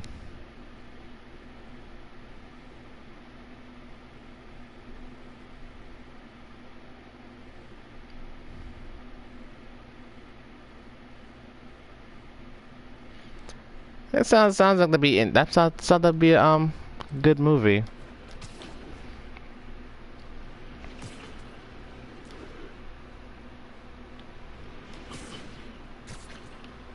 Like Death Note. Death Note, for example. Yeah, Death Note's a perfect example of psychological aspects. It's not horror, but it's like suspense and mind games with like, is he gonna get caught? Is he gonna find out who he is? That kind of stuff. I tried doing that.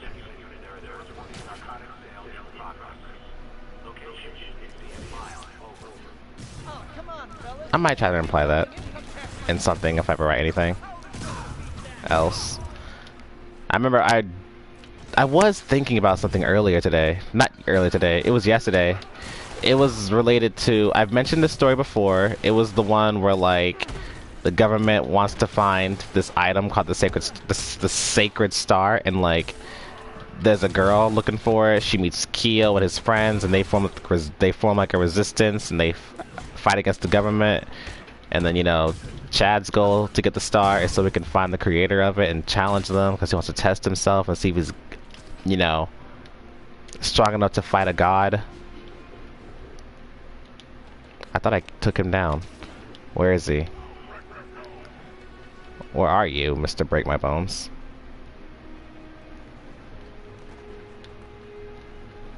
Where is he? I don't see him.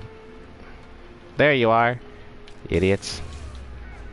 Drugs are maybe my most disliked criminal activity. But as I was saying, yeah, that story, I was thinking of something, because I was like, because earlier I mentioned, like as I said, Chad was a member of the government.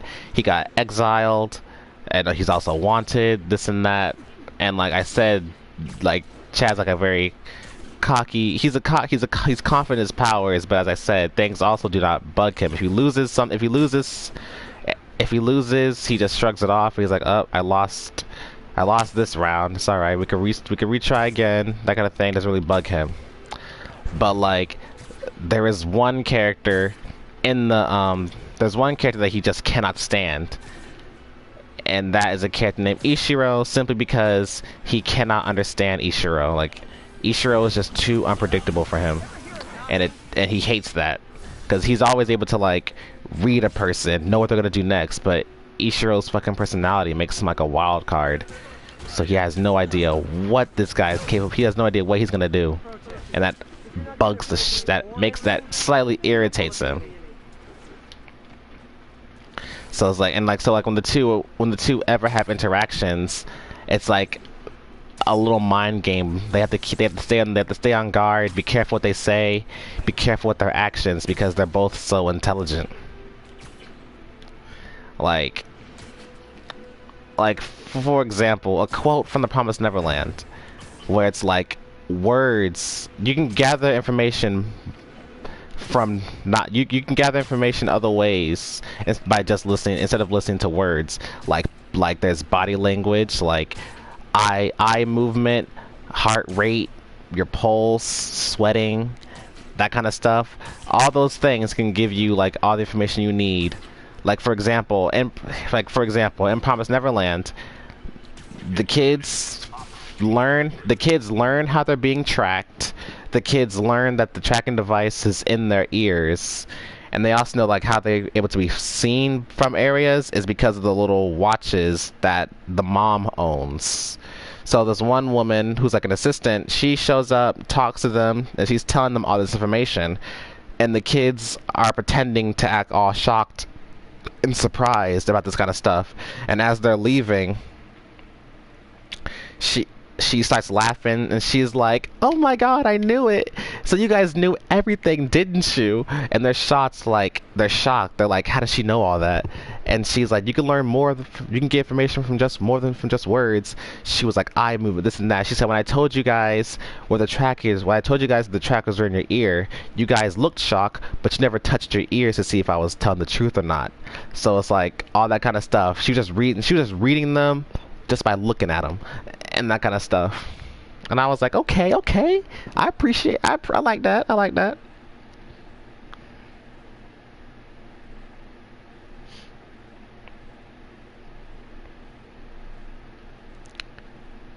And like Ishiro, Chad also hates him, like I said, wild card, and he's also pretty much like a child.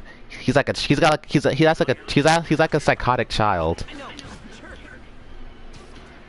He's like a psychotic child. Pretty dangerous though. Chad,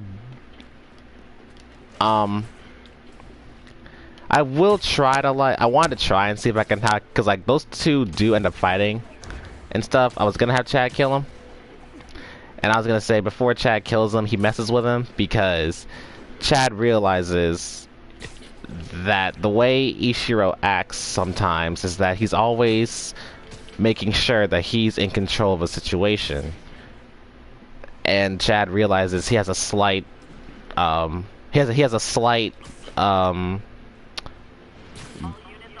God complex. Not a God complex, superiority complex. And Chad decides to exploit that.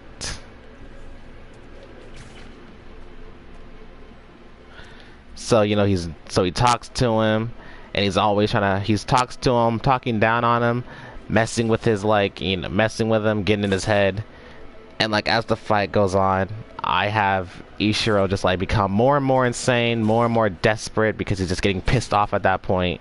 And because he's so angry and desperate, anger clouds your judgment. When you're angry, you don't react, you don't think rationally at that point anymore. You're just letting your emotions control you. And that's pretty much what Ishiro does, and that's how Chad's able to win and eventually kill him in the end, and that kind of stuff. I'll see. It's all practice. It's all trial and error. It's all trial and error when it comes to writing something.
They would become a ship. Yo, dead ass. I don't know if I ever said this before, but I really do be shipping my own OCs, man. Like, dead ass. I be shipping them. They would be a ship too. Like, I could see it. And it's like, and I did say that Chad hates him because he can't predict anything he does, but Ishiro doesn't hate him. Ishiro likes him. Not like Ishiro likes him because he finds him amusing. He likes the fact that Chad can't read him. He likes that. Because he knows that that bothers him.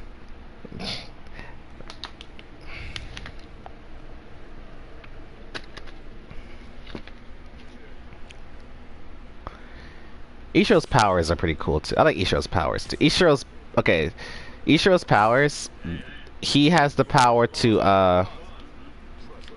hang on, let's take care of these guys over here first.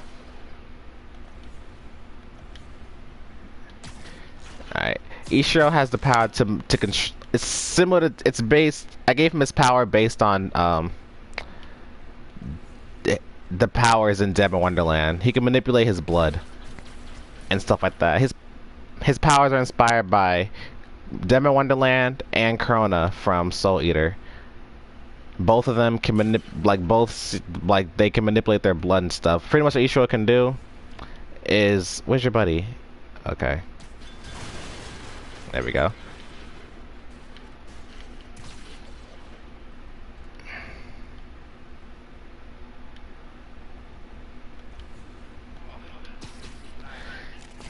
Yeah, Ishiro can manipulate his blood. He can by cutting himself, he's able to like make his blood flow out of him, and he can like use it as a whip, use it as a whip, he can use it as a whip, or he could like make enough blood come out of his arms and make it solid so it can be used as a weapon, like a sword or something like that. Sword, spear, that kind of thing. He can even by like making some of his blood come out of his arm or whatever like that, he can make it become like a spear shape and have it like a shield, but it's not a strong shield, of course. What else he can do? He can also it's also, you can't just hash and slash him, because the more cuts he has in his body, that's more blood he can use. And the more risky it is to get close to him, because, you know, if he's got like cuts all over his back, chest, all that kind of stuff, you get close to him, he can just like make the blood extend from his wounds, and they're like spears, and you can get impaled. Or like he could just create like, you know, whips or tentacle like blood from his body, and be able to wrap around you and capture you, that kind of thing. And he can also, like, if his blood like splatters, for instance, that blood that's like, let's say he gets stabbed and then there's like drops of blood on the floor.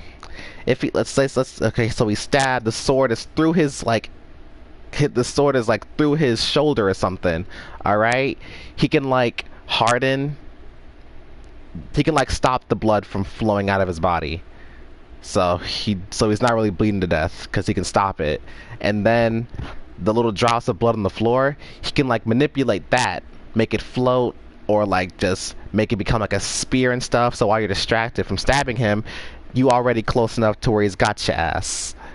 That kind of thing. He's a pretty dangerous individual. So he's hard to kill because he could like stop his blood from coming out and all that kind of stuff by hardening it, like similar to how Corona can do that kind of stuff. So that's what his powers are like.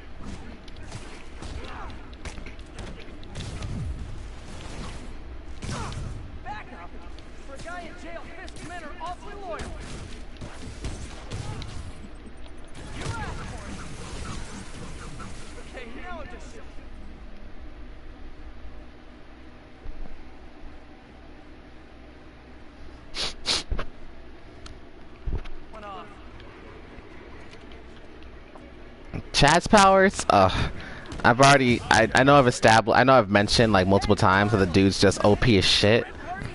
So like, pretty much his power, his original magic is like basic dark magic attacks, like dark magic. He can,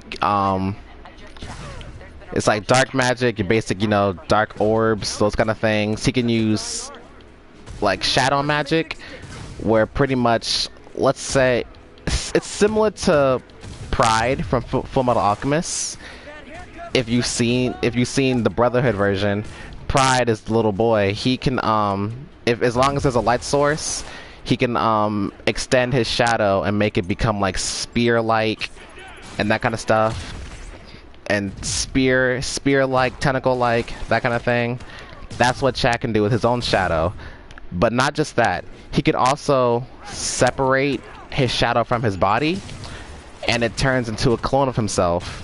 And then, so that way, like if Chad's busy doing something, his shadow can go off and do whatever for him. He also has the ability to like teleport through shadows. Like he can go inside a shadow of anything, a building shadow, your shadow, doesn't really matter. And he's able to go somewhere else, coming out a different shadow. Like he does it multiple times. Like there are some times where like, for instance, when he's helping Kyo and the others, let's say the main female character, Alice, is in danger, and Chad, you know, he doesn't want her dead. He needs her alive for information and stuff because she's the easiest one to manipulate. So of course he's not gonna let her die. So he goes inside of, you know, Kyo's shadow, and like the scene changes. He's coming out of Alice's to, you know, protect her and make sure she's okay. And then his right eye, he wears an eye patch. It's because his right eye has like incredible magic stored within it, and the eye patch keeps it sealed, pretty much. He could still use some of the power from his right eye even with the eye patch on, but it's not as powerful. So when the eye patch comes off, his magic, you know, increases, and he's able to do more than just your basic dark magic attacks. His right eye allows him to use all types of elemental attacks, illusion magic, ice magic, fire, all that kind of stuff. So he's pretty much got every trick in the book, so to speak, which is why he's so friggin' overpowered. Officers be advised, a bugging was just reported. Available officers, please Bryant. And why he's always so confident, because he knows he has all these abilities, so he knows it won't be easy for anyone to fight him. Though he will not, you know, he won't say no to a challenge. If you want to fight him, regardless of knowing of his strength, he will happily say yes. Like for example, when the elite members of the government are finally shown, and Chad shows up to save everybody because they know that they won't be able to get this fight that easily. Chad shows up, fights all of the elites himself. He doesn't kill them, and he's just playing with them, making a joke out of them. And eventually, you know, Kyo and the others are talking, and they're saying things like, he did that on purpose. Like, he didn't save us out of the goodness out of us. He didn't save them out of the kindness of his heart or anything like that. He only saved them because it was his way of showing off what he can do. Because he knows that one day they will be enemies and that they'll have to confront him at some point. So that was just him that was just his way of them seeing what he's capable of. Like he wasn't trying to scare them or anything like that. He just wanted you to know that if you decide to fight me, this is what you're up against. It was his way of threatening them without becoming an enemy yet.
Thank you. Thank you very much. That means a lot to me. Thank you. I take compliments like that to heart.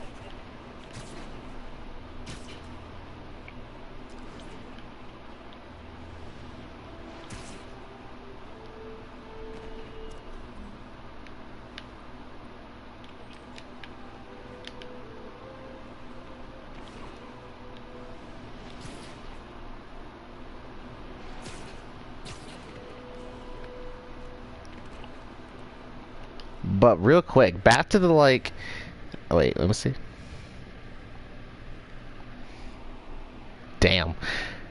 Miyu, Kibo, and Kokichi, who would last through a horror movie? Miyu dying first. I'm saying that out the bat. Miyu dying first. I honestly feel like Kokichi would last. Kokichi has a better chance of surviving. I feel like it. I just see it. But real quick, back with the shipping thingy.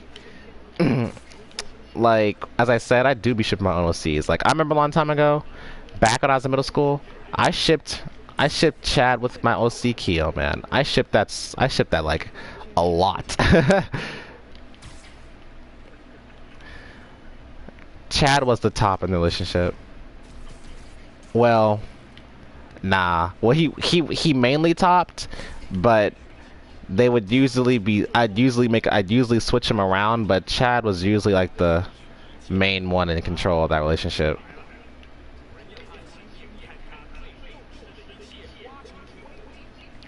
And because of Chad's, you know, shadow magic and how he can create tentacles, a lot of bondage was always like implied in that relationship. It was a mess. It was a kinky relationship.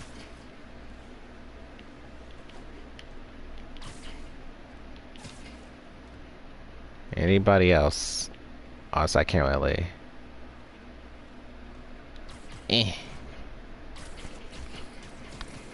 Good evening.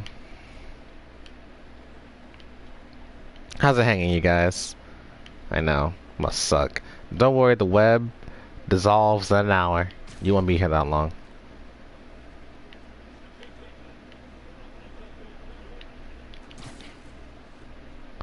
Will this get you guys?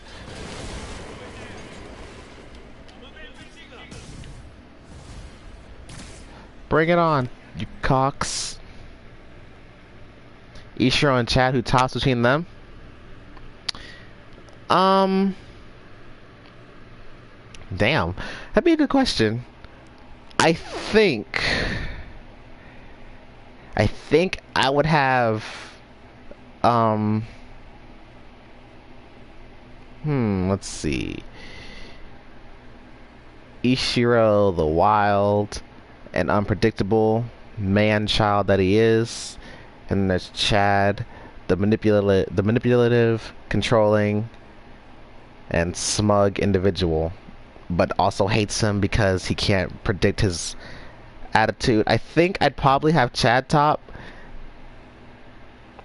It'd be similar to the, it'd be like one of those relationships that you see where like the one lover is not fond of the other one. Like he gets in, like it'd be one of those relationships like one lover is super annoyed with his partner, and then his partner is just always like all over him. So that's kind of a Chad would top in that. I feel like I probably have Chad top in that.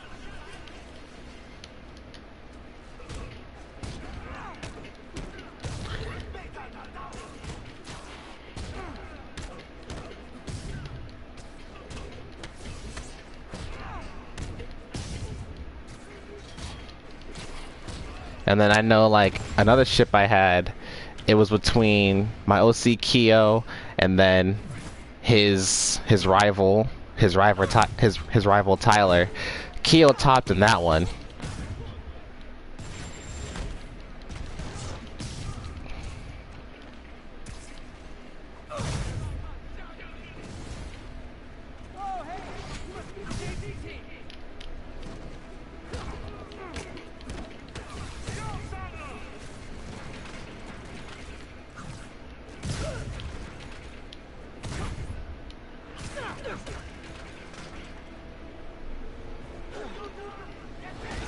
Oh shit. They're moving too fast. Kick it up enough. Never touches the ground. Keel's power. It's Keel's power is your basic ice magic. Good. Like he can use ice abilities. And like in every story except okay, in Hero's Legacy, his main power is ice, but because you know he's the reincarnation of the legendary hero, he does have other elemental powers he can use, but he mainly uses his ice abilities because that's you know what that's the power he's known for. Tyler, he uses fire magic. He uses fire magic. Miyu, she uses water magic. You got and then in my Sacred Star story, you got one character, the leader of the government. He's got the power of like he can use he has these like invisible threads, which like these invisible threads that can come out of his body, and he can use certain attacks with them. Like one attack, for example, let's say he shoots his threads at you, and they can go inside your body and connect to your nerve. They connect to your body, and by moving his hands like he's messing with a puppet, he has control of you. He has another one where he can like insert a thread, and he can insert a thread into your mind, similar to Kill la Kill, and he's able to brain control you. And of course, you know, with them being threads, they're very, you know, they can cut you easily. Like, for example, he could have you like completely wrapped up in them, and then by just, you know, clenching his fist, you're just like gonna get sliced pretty badly. Gonna get some serious cuts, my dude. I said Miyu can use fire. Another member, he has like his magic revolves around the gravity and stuff. Like his magic revolves around gravity. And then another character, his magic resolves. He can control the wind.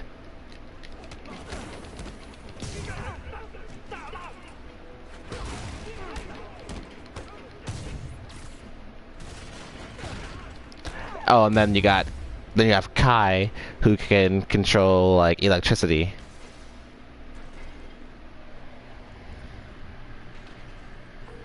MJ, call the police. I've got the place secured. Nice job. Anytime we can get guns off the street, it's a win.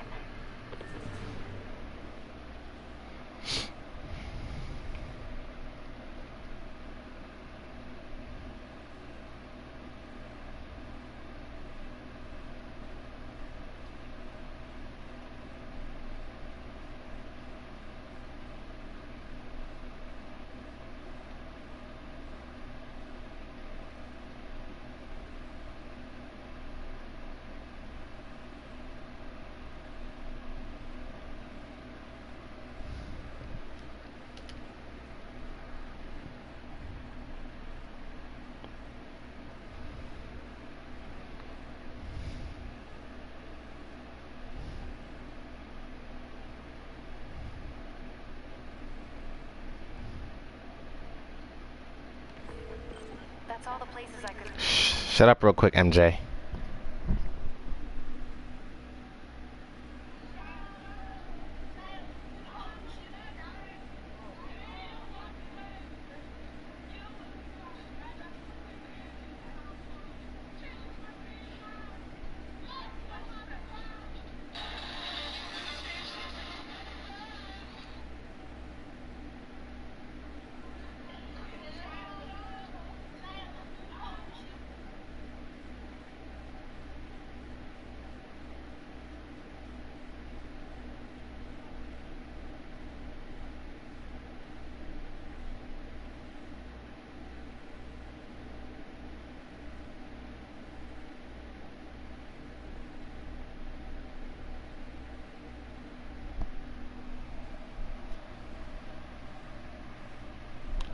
Okay, sorry. My friend showed me another video she made. It was a edited version of like what she was doing in her video. That was cute. Fuyuhiko versus Kokichi? This made life a lot harder for the DA. Kokichi. And easier for the DA to build a case against her. Thanks, MJ. I owe you dinner.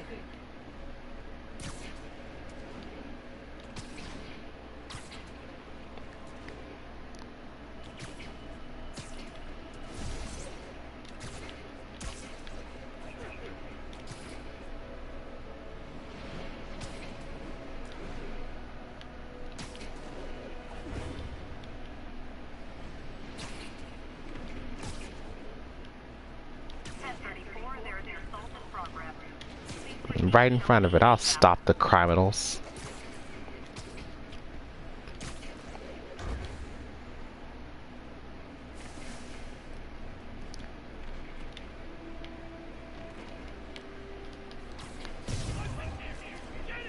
You wanna fight? It's a lucky day.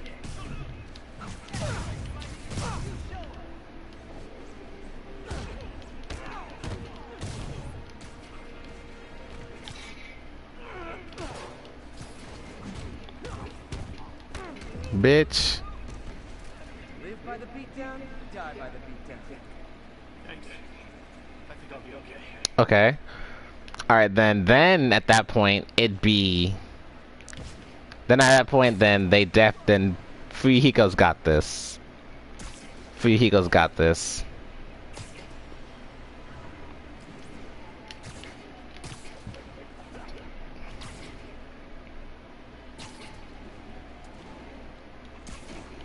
Fuyuhiko and Peko, they got this.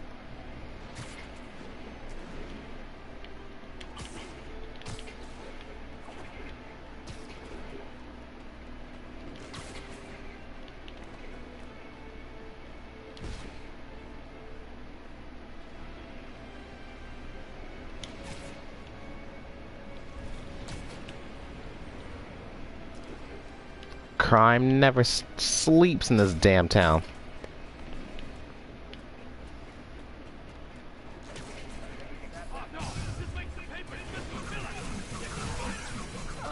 You guys are like little kingpins in training.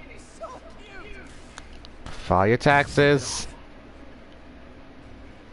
Knocked them out. Fisk did keep these wannabe pushers in check. Wait, what's that feeling?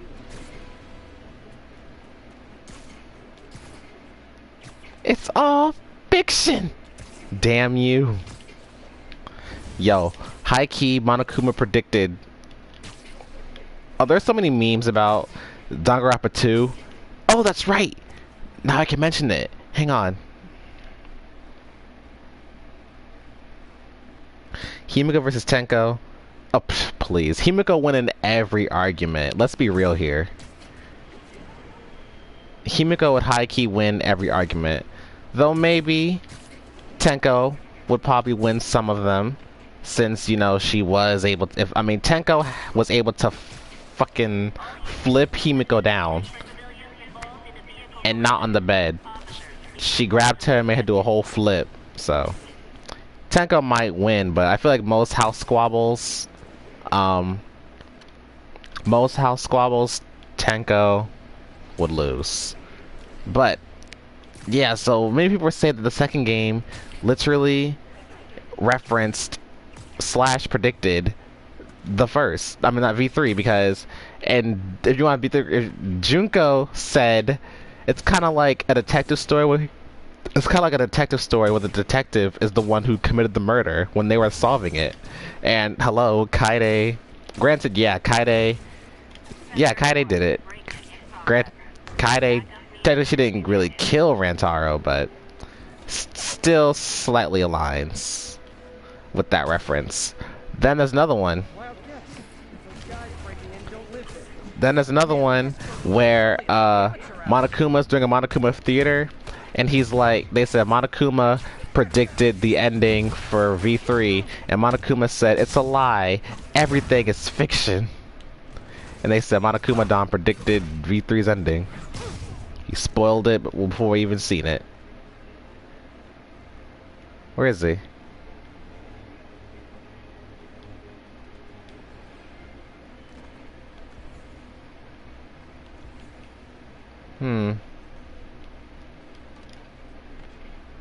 Where is the guy?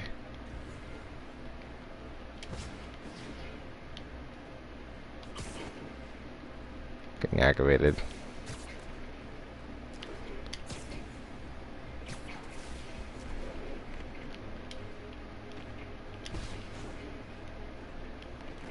How the fuck y'all get down here? Oh, and then the biggest one is, okay, so remember when I was reading Danganronpa IF and, you know, Kyoko met Mukuro and she was telling her everything? So Kyoko was talking and she said, if I didn't believe your story, Kyoko says something like, it would almost seem as if we were talentless teenagers who were given talents and then thrown into a killing game, which is literally everything Tsumugi was telling them. They had no talents and none of that, and the talents were given to them. And I was like, oh shit. Officers be advised, we have a reported kidnapping. Witness reported location at Sugar Hill.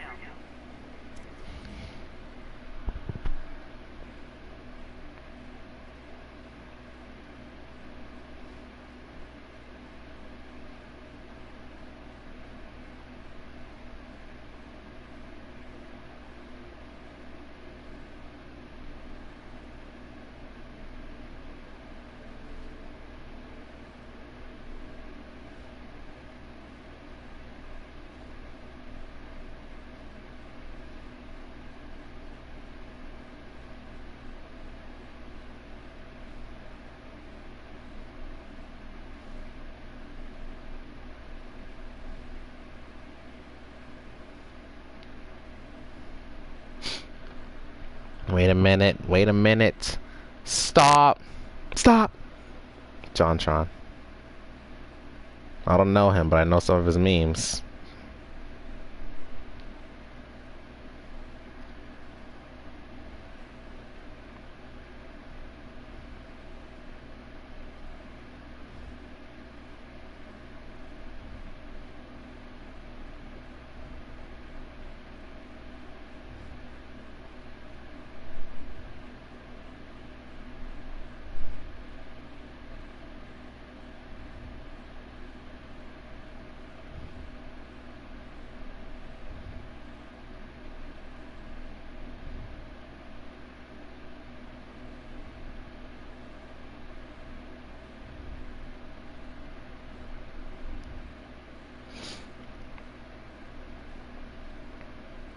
Okay.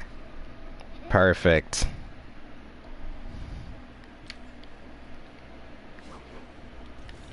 I'll tune my earpiece to listen for sounds of someone struggling.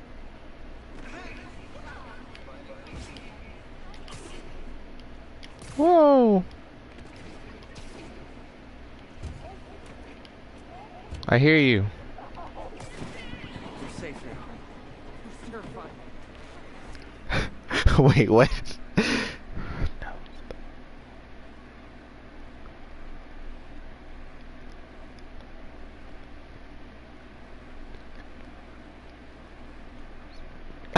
Yes, we're gonna. I know. We're gonna believe this. But like, it's just that was just too fucking funny. I just thought that was just too funny, especially the one when Kyoko was like, "We were talentless people." That just had me like, "What? Are you fucking serious?" Like, I peeped it. Like, I'll admit, when I was reading it during that stream so long ago, I honestly didn't peep that little I didn't peep that little reference. But after like, I wanted to do some research on Danganronpa IF to see like, did Kodaka really write that, or did someone else write it? Someone else wrote it, and I was looking at the trivia for it, and it said, what she said was like, it was like either she predicted, like, that was supposed to be like a little prediction for V3, or that was literally you know, the premise. Like, that was probably like what gave it an idea. I don't fucking know how they did that. But that was just crazy.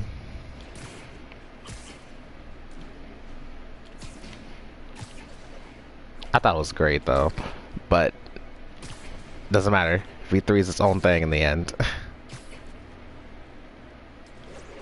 Had an amazing cast.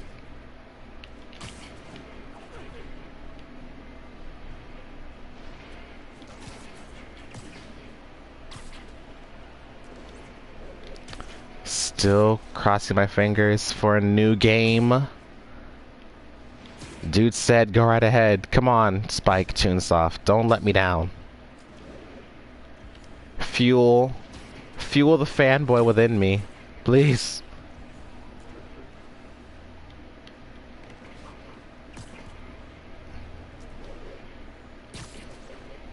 I'll be a good boy, promise.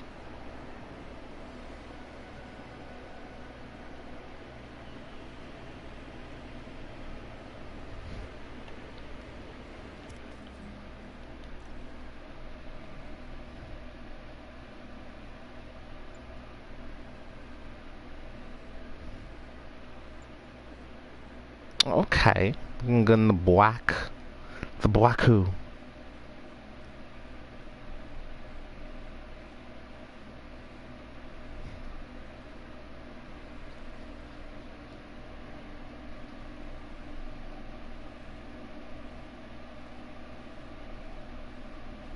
Yeah, it really does make you think like that. But I don't know if that really was the case. It's probably just like, maybe V3 was probably low-key in development. And they were just like, let's throw some shit just because we can. Hope.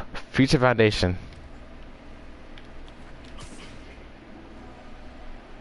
It's probably what it was, high-key. I ain't mad at it. Be advised, getting reports of a mugging in the area. Incident was reported near Sugar Hill. Over.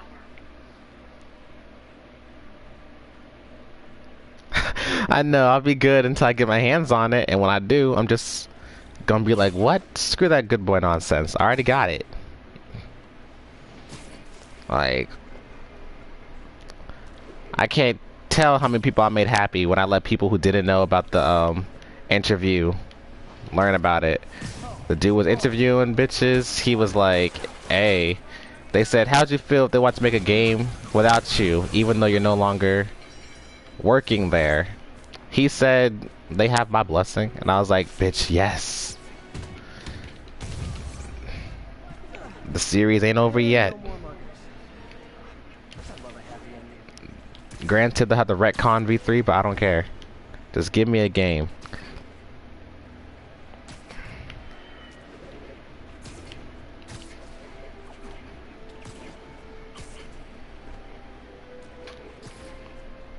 Man, do you ever just like think to yourself?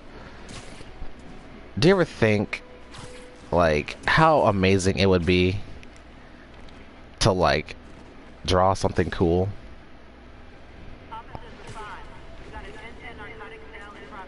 Like, I've been practicing in my own time. It's still awful, but I still practice. Trying to get this, gotta get this Kyo and Kokichi art out there somehow. Gotta be honest, not a fan of Big Pharma, especially back alley Big Pharma.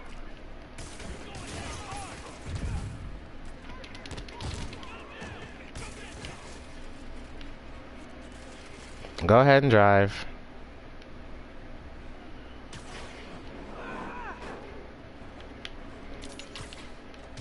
Other thoughts. Which are they going?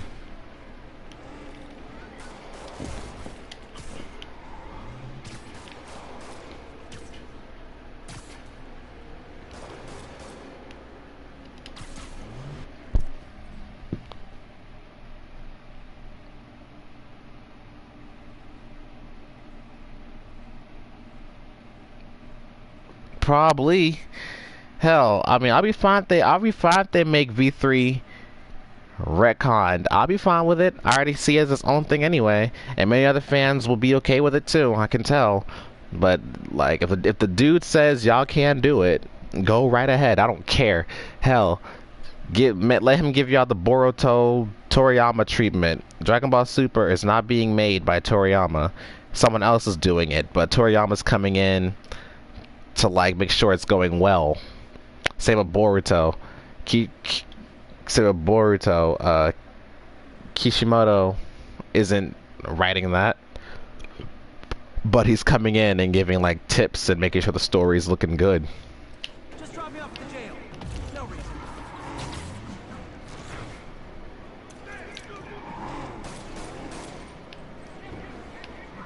This is where you get off.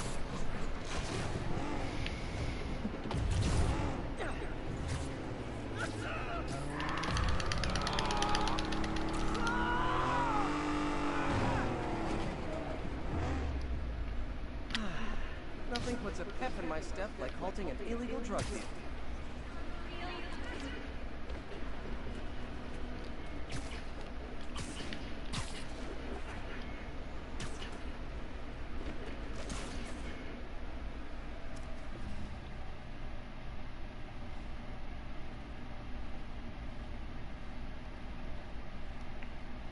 That's good. I gotta do that. I gotta do that. I'm always watching my little brother, and like this is one girl. There's this one girl I know. She's become a new friend of mine. I watched her draw, and I was like, what the fuck? Cause she do that bitch fast, but like she said it's just a quick sketch, so it's not that good. But I said, bitch, it looked good to fucking me. I was like, do you do the face first or the hair first? She said she draws the faces first and then does the hair. Another person I know draws the faces first as well. My brother does too. Oh my god, so everyone draws the faces first. I know some people who draw the hair first. And I'm like, how do you do that? But I be practicing. Back then I couldn't draw a face properly, but now I've got the hang of it. It's just the hair. And then next is the body. Sometimes I try to find tips online.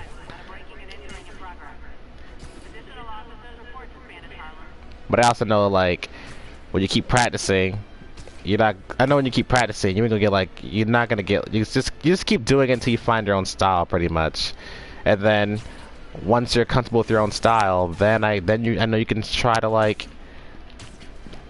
I don't want to say diverse, but give yourself new types of drawing style. Like, for example, I've got a friend. I have an online friend. She likes to draw, and she was she's in college, of course. She's busy with college, but we talk sometimes. She's the buddy I do all those role plays with, and she was going to draw me a Kokichi drawing. She was like, I couldn't draw your thing yet because one, college gets in the way. Plus, she's also trying to find like a new style for a new style. And I told her to take all the time she needs. You have a life. You don't got to worry about me. It's all good.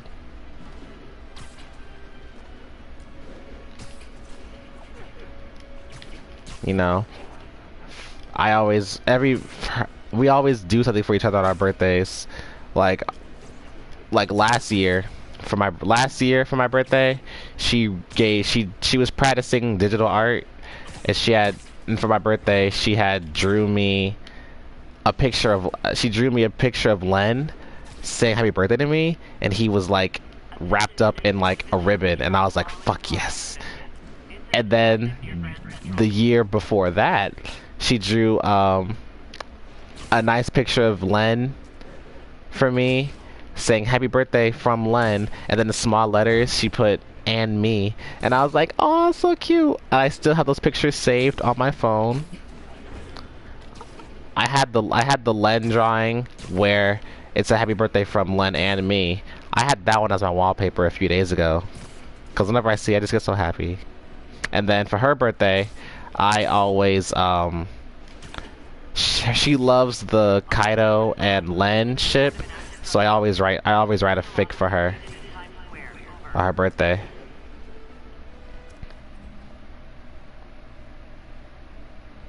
Kokichi being sacrificed, I say hell to the no.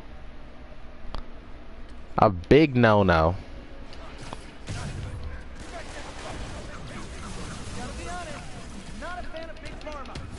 My friend's birthday's coming up too, like in 2 months. So I gotta write a new fic for her.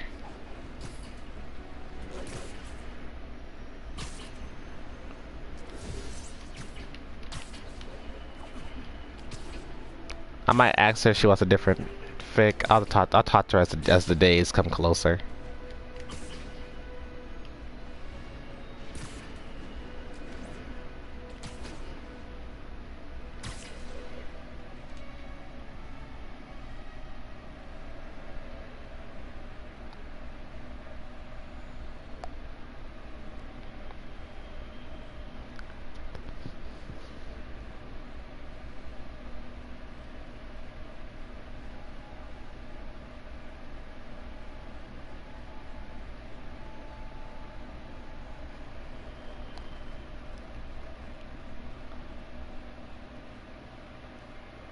Am I? Really? I guess I am. I really am.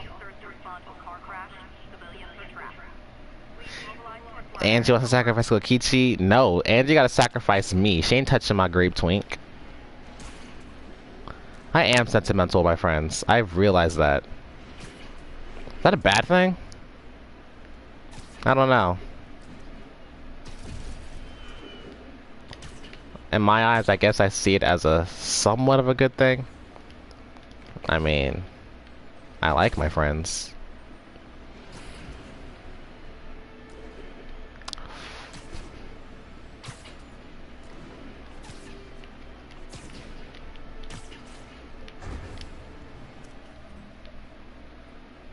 I will not let Angie sacrifice my boy.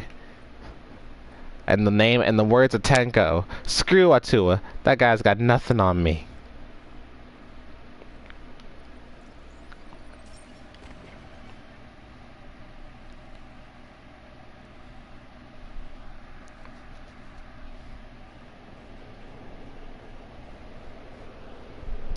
This dude sleeping on my damn shoulder.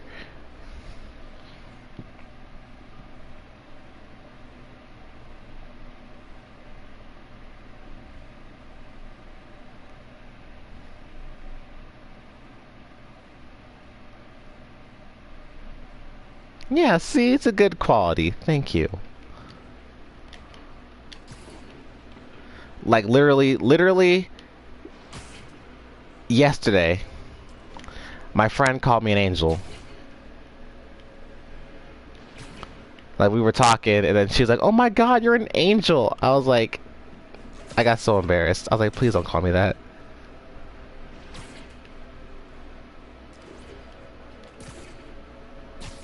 Like, I know I'm not an angel, but like, I've never been called that before, so I was just like, oh shit.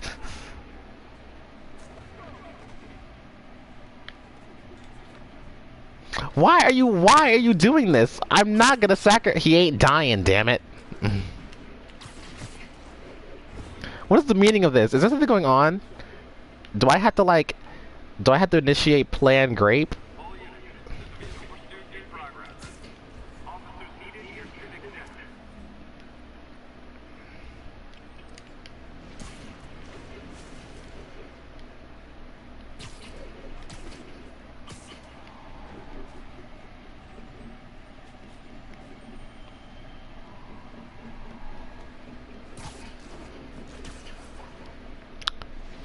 Shut up. No. The fuck?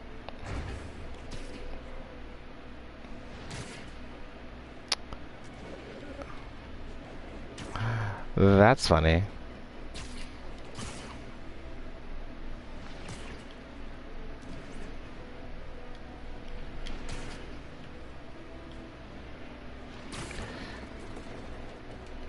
Let's do this.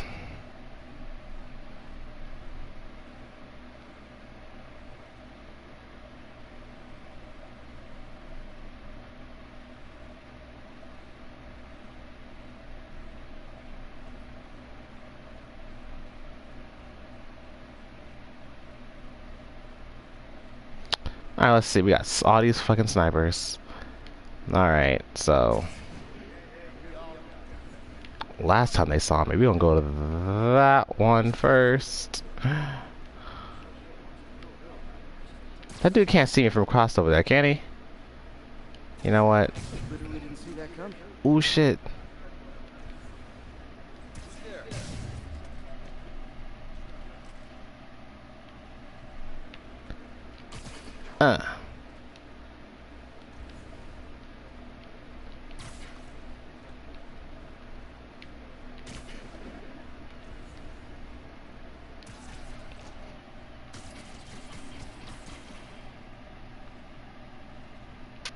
I know, right? I'm damn far from an angel. Yeah, but the fact you called me when I was like, thanks. Usually when I call myself an angel, everyone's like, no the hell you're not. Stop. You are Satan's spawn, damn it. Shit, he's coming over here.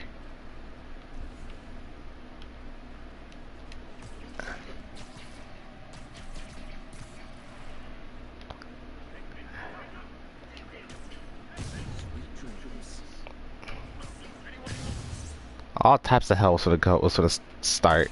It was coming and shit.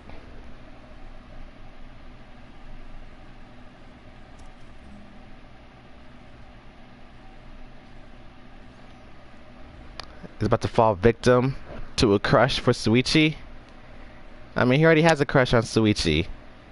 I mean, I gotta be put in that relationship. We need threesomes around here. I don't do that. They say it's gonna be no duo thing. This is gonna be a whole poly ship.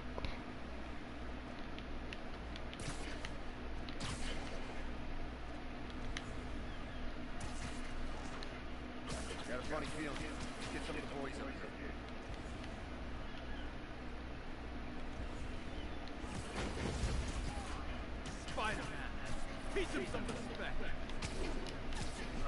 Yo, Ursa, can you fucking believe that?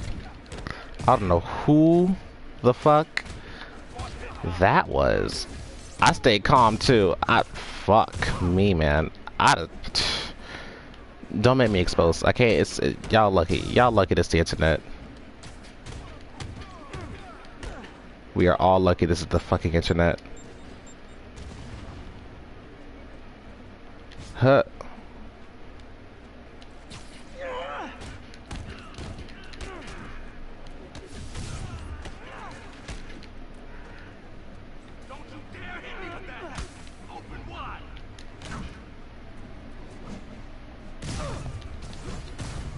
You guys are late.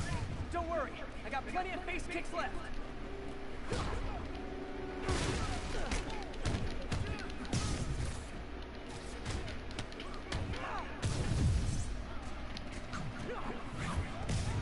Exactly. I was like, I said, no, the fuck?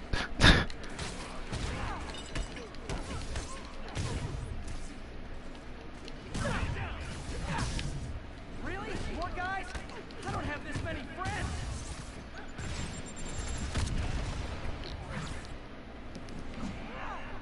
Like I was just like, I'm sitting here like, who the fuck? Bitch, please. You're moving drugs, huh? Not for long. Whoa.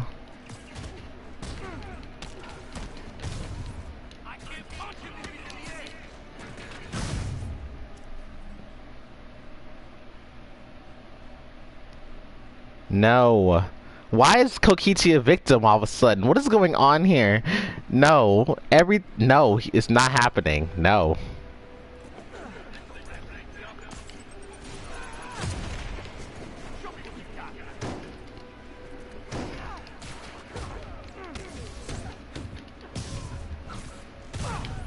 Oh, great, more of them. Guys, this isn't here. You could have just bailed.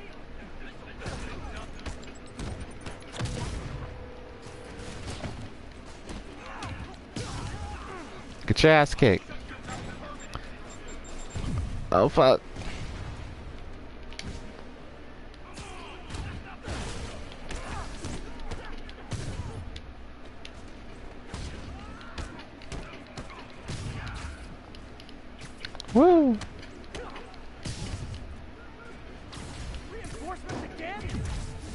acceptable if you're all showing up in clown cars. More people? I don't have that many friends. Why? What? Why? Why are you taking my boyfriend away from me? Are you a yandere? Do you want a piece? Do you want me for yourself? Listen, there's plenty of me to go around. I'm not dead yet.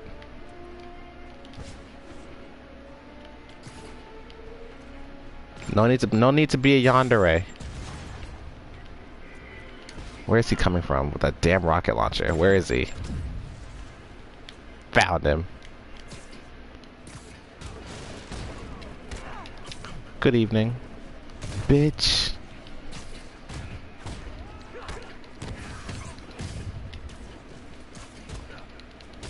Oh shit.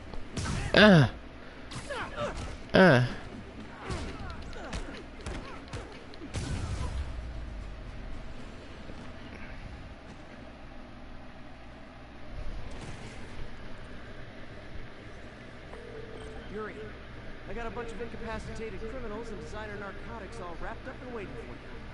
Great. I'll just consider this an anonymous tip.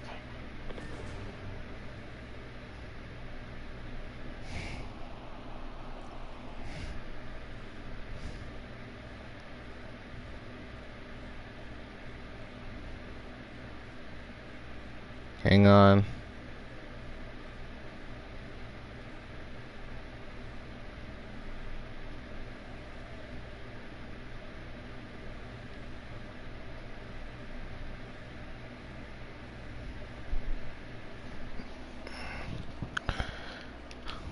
Oh, so what happened? Okay.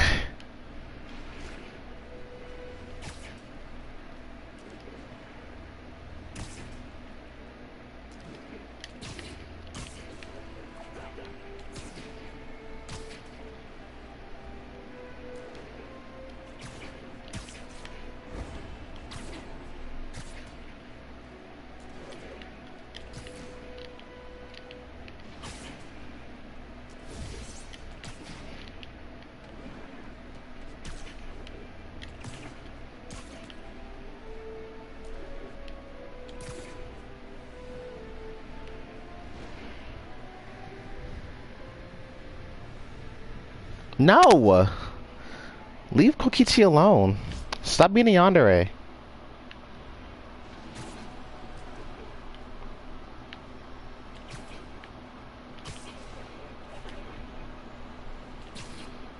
Kokichi did nothing wrong to deserve this kind of treatment.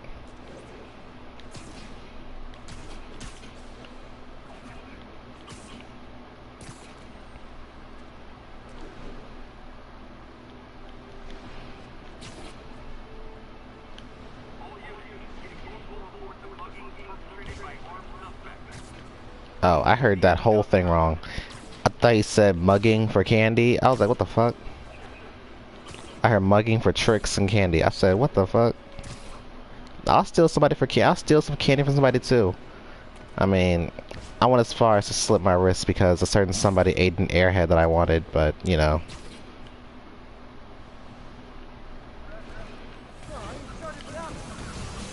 Bust a nut.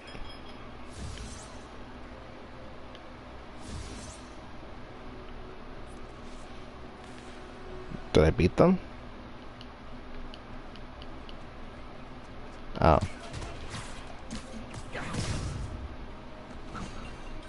Every two-bit mugger thinks he's the next Wilson Fisk. Well, they are going Yeah. so- Yeah. Free to be butt fucked another day. I need Kokichi. He's my fat material.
Yes, I did listen, didn't I?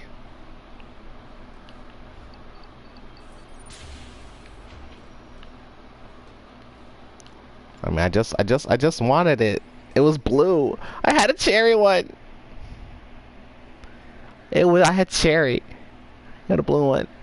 I'm gonna destroy Joseph.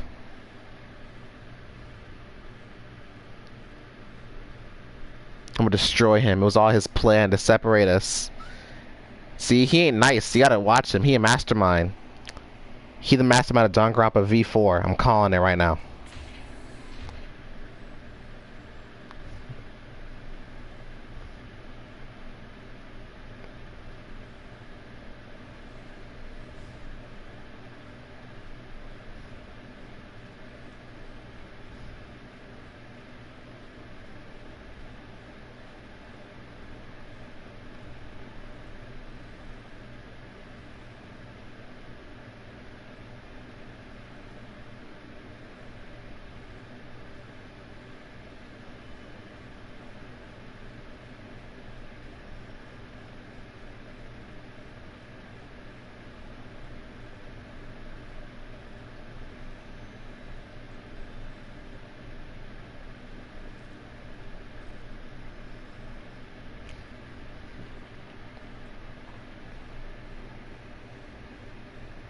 Alright. There better be a car crash. Alright. Guys! Guns to the face is not proper consumer etiquette!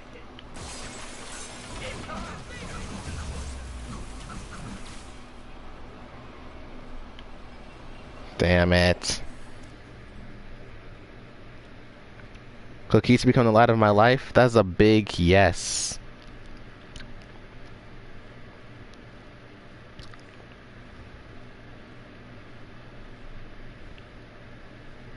That's a big yes.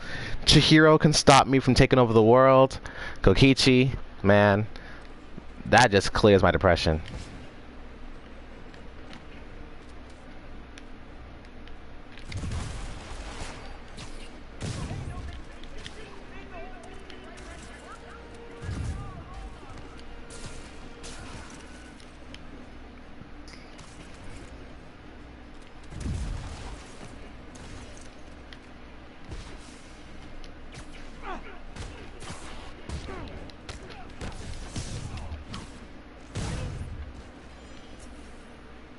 Crime would decline post-Fisk.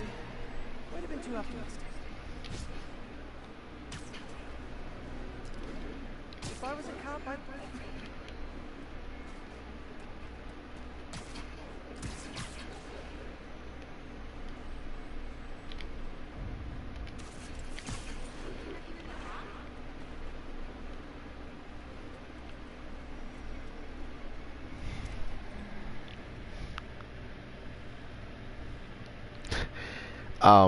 That's a big fat no.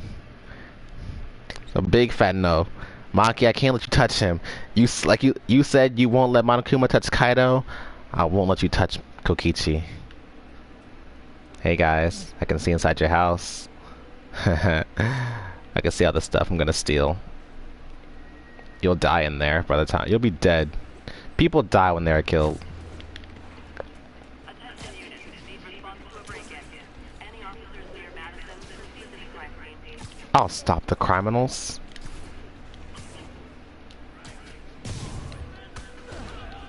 Ever hear a knocking?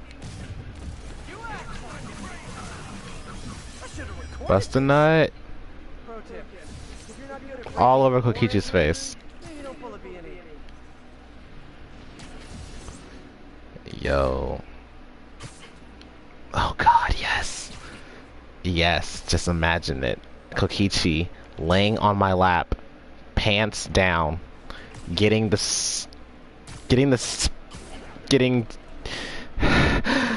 spanked. Fuck. Yes.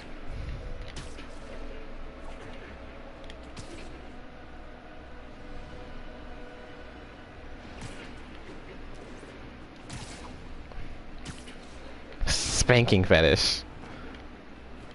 All types of hell yeah. Let a car crash? Nope.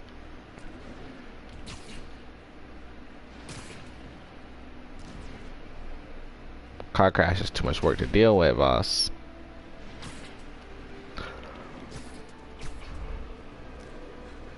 I wonder.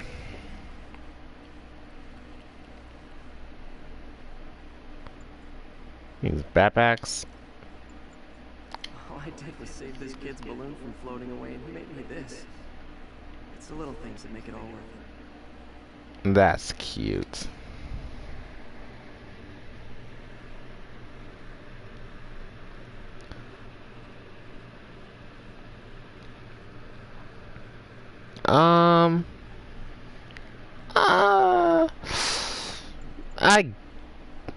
I could see it. I could see it. I beat this wrestler right after getting my powers. Never had that much money before in my life. Oh, Since, come to think of it, I think I remember that. I remember that. the last ball game Uncle Ben ever took me to. I need to get this framed. I could really use his assistance. Yeah, I understand. A spider signal. Cool idea, but any light source that made it bright enough was also way too hot. Failure. Spider plushie! A toy designer made this prototype to get me to license my likeness. Too bad there's no way to get paid without revealing my identity. Those ain't cute and thick. It got some cake. Got a little bit of cake. I like that. A thick plushie.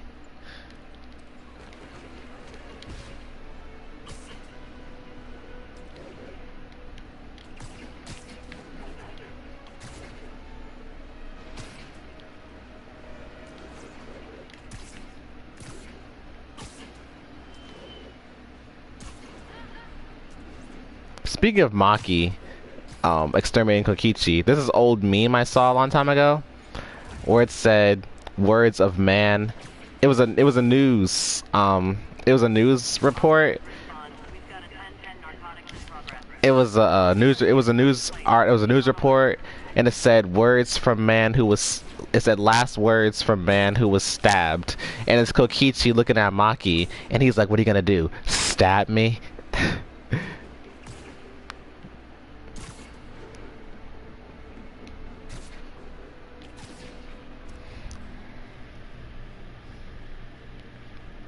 Don't say that ever again. Yo, Thick Plushie was so close to becoming the new Thick Boy. Damn you, Urza. Hey guys. Bye guys. Don't let him out. Stop him. Ugh.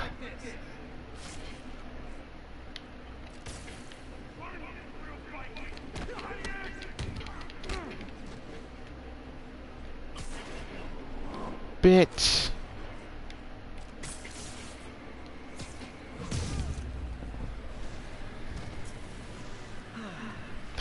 I can't let those happen again. It was so close. Victory was almost in my grasp. Oh well. Victory's too big to hold anyway.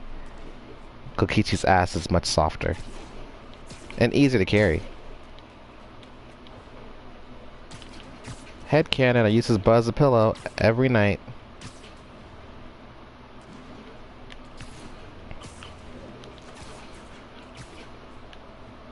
When Kokichi's home with me, he's not allowed to wear any clothes. Only his underwear, pretty much. He can only wear clothes when he's out in public. But we get in this house, it's just me, you, that ass.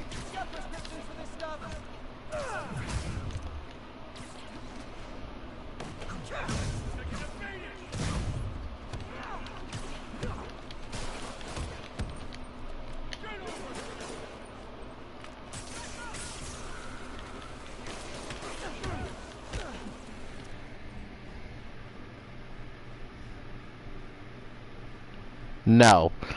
Big no. Kaido, you don't understand. You probably, I don't know. I know when you were watching Weeby, I bet you could feel. When you saw that scene in V3 where Kaido punched Kokichi, I'm sure, I don't know if I don't know if I popped into your head, but I bet that from that one scene when he punched my baby, that you could probably see why I hated, why I was like, you probably just imagine the anger I felt in that scene after he punched him.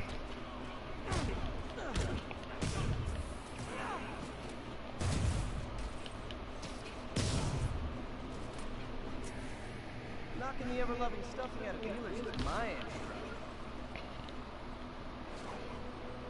Police are on their way. And so am I.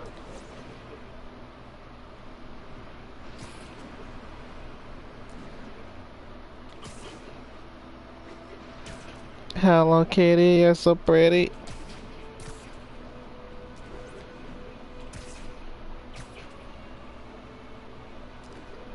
Available units got another assault in progress.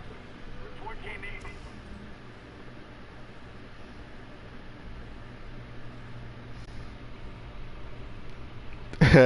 I hate an entire character, but it's because of one punch. Honestly, I am that petty. And you know that. Nah, I just thought, nah, Kato's entire character was just like, eh. It was a 50-50 with me.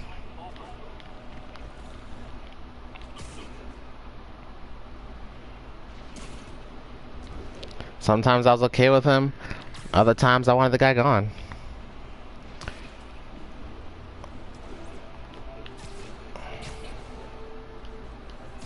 You wanna fight? It's your lucky day.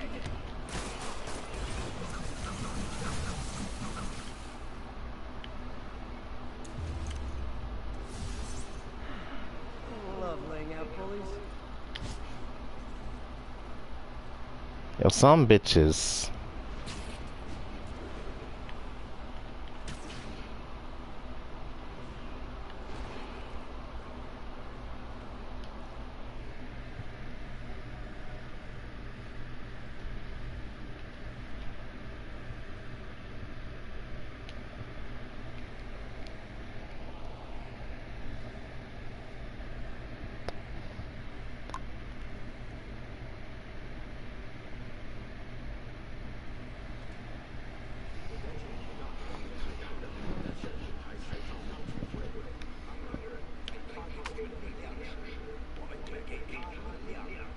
Exactly. Boring now.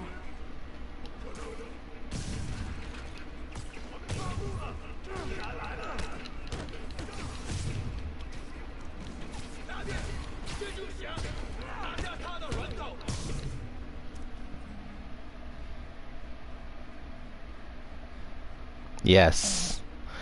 Well, then again, okay, I say yes, but I feel like high-key, Kokichi's fingers would be crossed. Nah, he wouldn't cross his fingers. He'd let them get with Kibo, so that way, he'd say yes because he's like, I got two birds with one fucking stone. Bust a nut! All over Kokichi's face.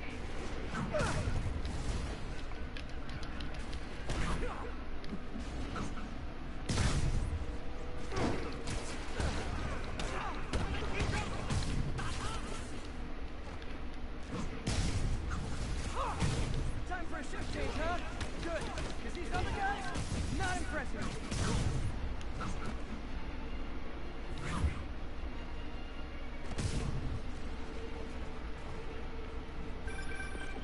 That place is... Wait, shut up, MJ.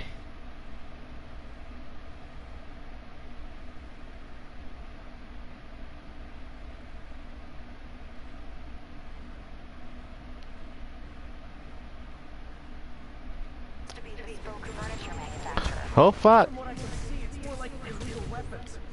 And this You might come as a fucking shock, thought. but I don't think they're really risky. The hipster assassins are gonna be so disappointed.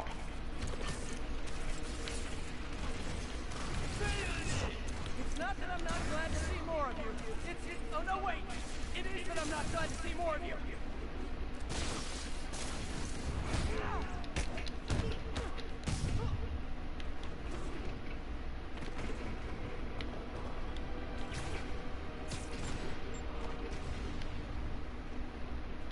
Where is he? I see you over here. Whoa. More demons. I don't suppose we can settle this with some fruit pies. Whoa. Guys, I'm only using like 0.1% of my fucking power.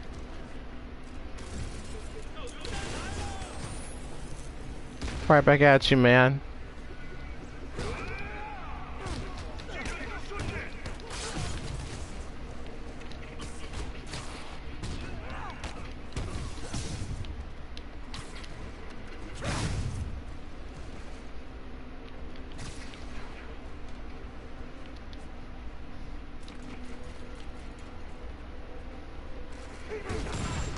Oh shit.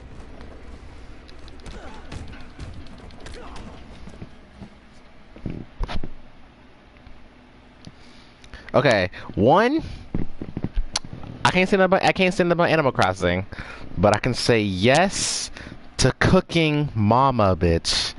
I adored that game. Cooking Mama was so fun. I played the DS once. I never played the Cooking Mama for the Wii, but the DS, bitch, I loved Cooking Mama. Cooking Mama was so addicting to little Davion as a kid. Little Davion loved that game. I don't know what made that game so appealing.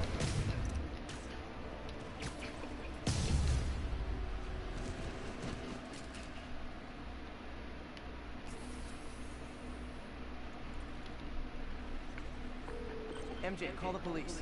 I've got the place secured. Nice job. Anytime we can get guns off the street, it's a win. Like Wi-Fi.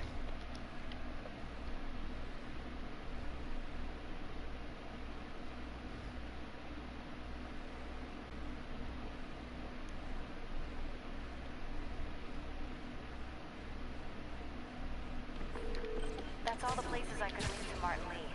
They just made life a lot harder for the demons. And easier for the DA to build his case against him. Thanks, MJ.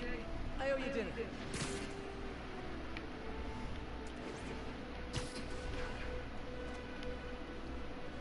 Where is she? No. She is, whoa, she's some distance. My tall building.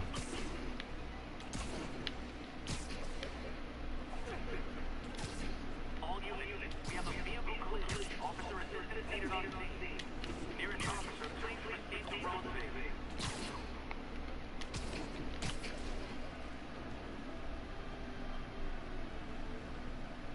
Huh.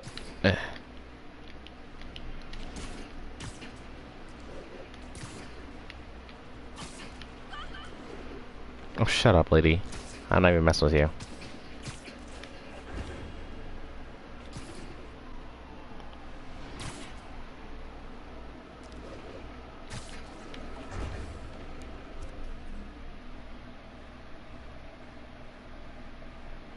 Oh, God. Fuck Uno. I say yes.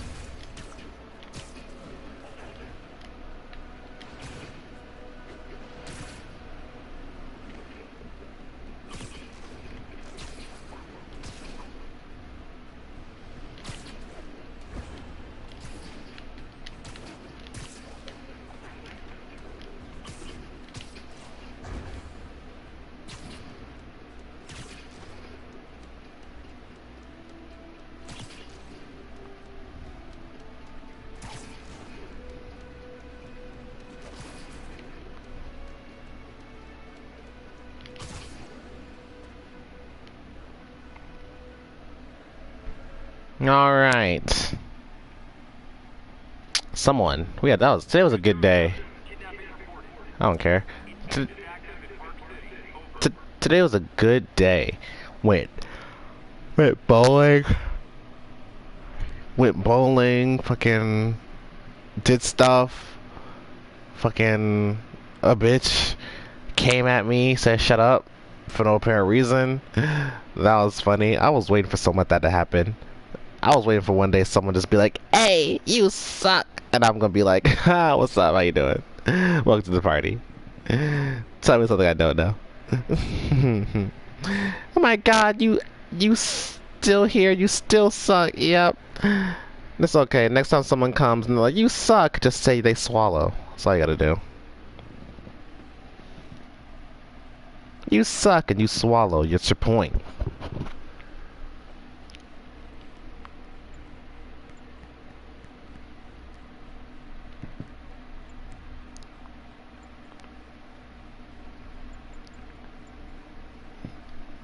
But yes.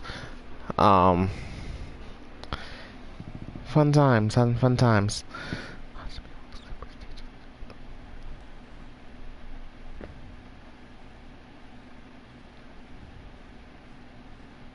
Yes. That would literally be what their life is like. That would be their life. That'd be their life. That would be a good life. You know, that they'd be rich. They'd actually have a very nice life because Chiaki is good with games. Hajime, he's got that ultimate talent of Hajime can literally do anything.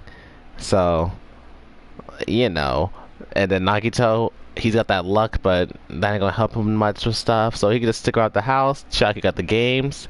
Hajime out there working 5 jobs at once because, yes, he can do that. He's that OP. I approve of that. But yes, that's what we did. That's what we're gonna. That's it. We're gonna stop here. Yep. Tomorrow. I don't know. Today, I thought I was gonna be working extra hard today, but no, I wasn't, because you know my cousin's birthday came and took all that stuff out for the day.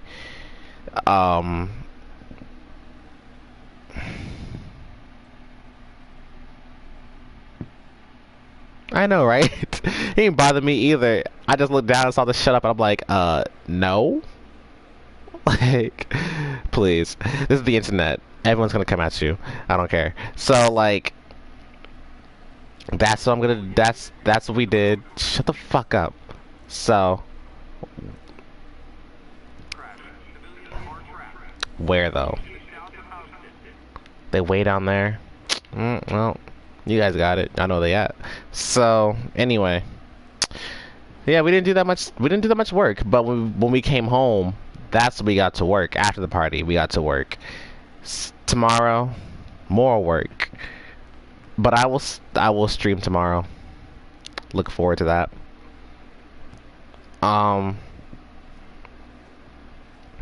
That's all I gotta say, really. Oh yeah, I'll keep you updated on my money situation. You know, my mom's got my back, regardless. My mom was like, "You going, bitch." My mom's like, "Bitch, you going one way or a fucking another." So we got this. We gonna jump my father and take everything he got by force.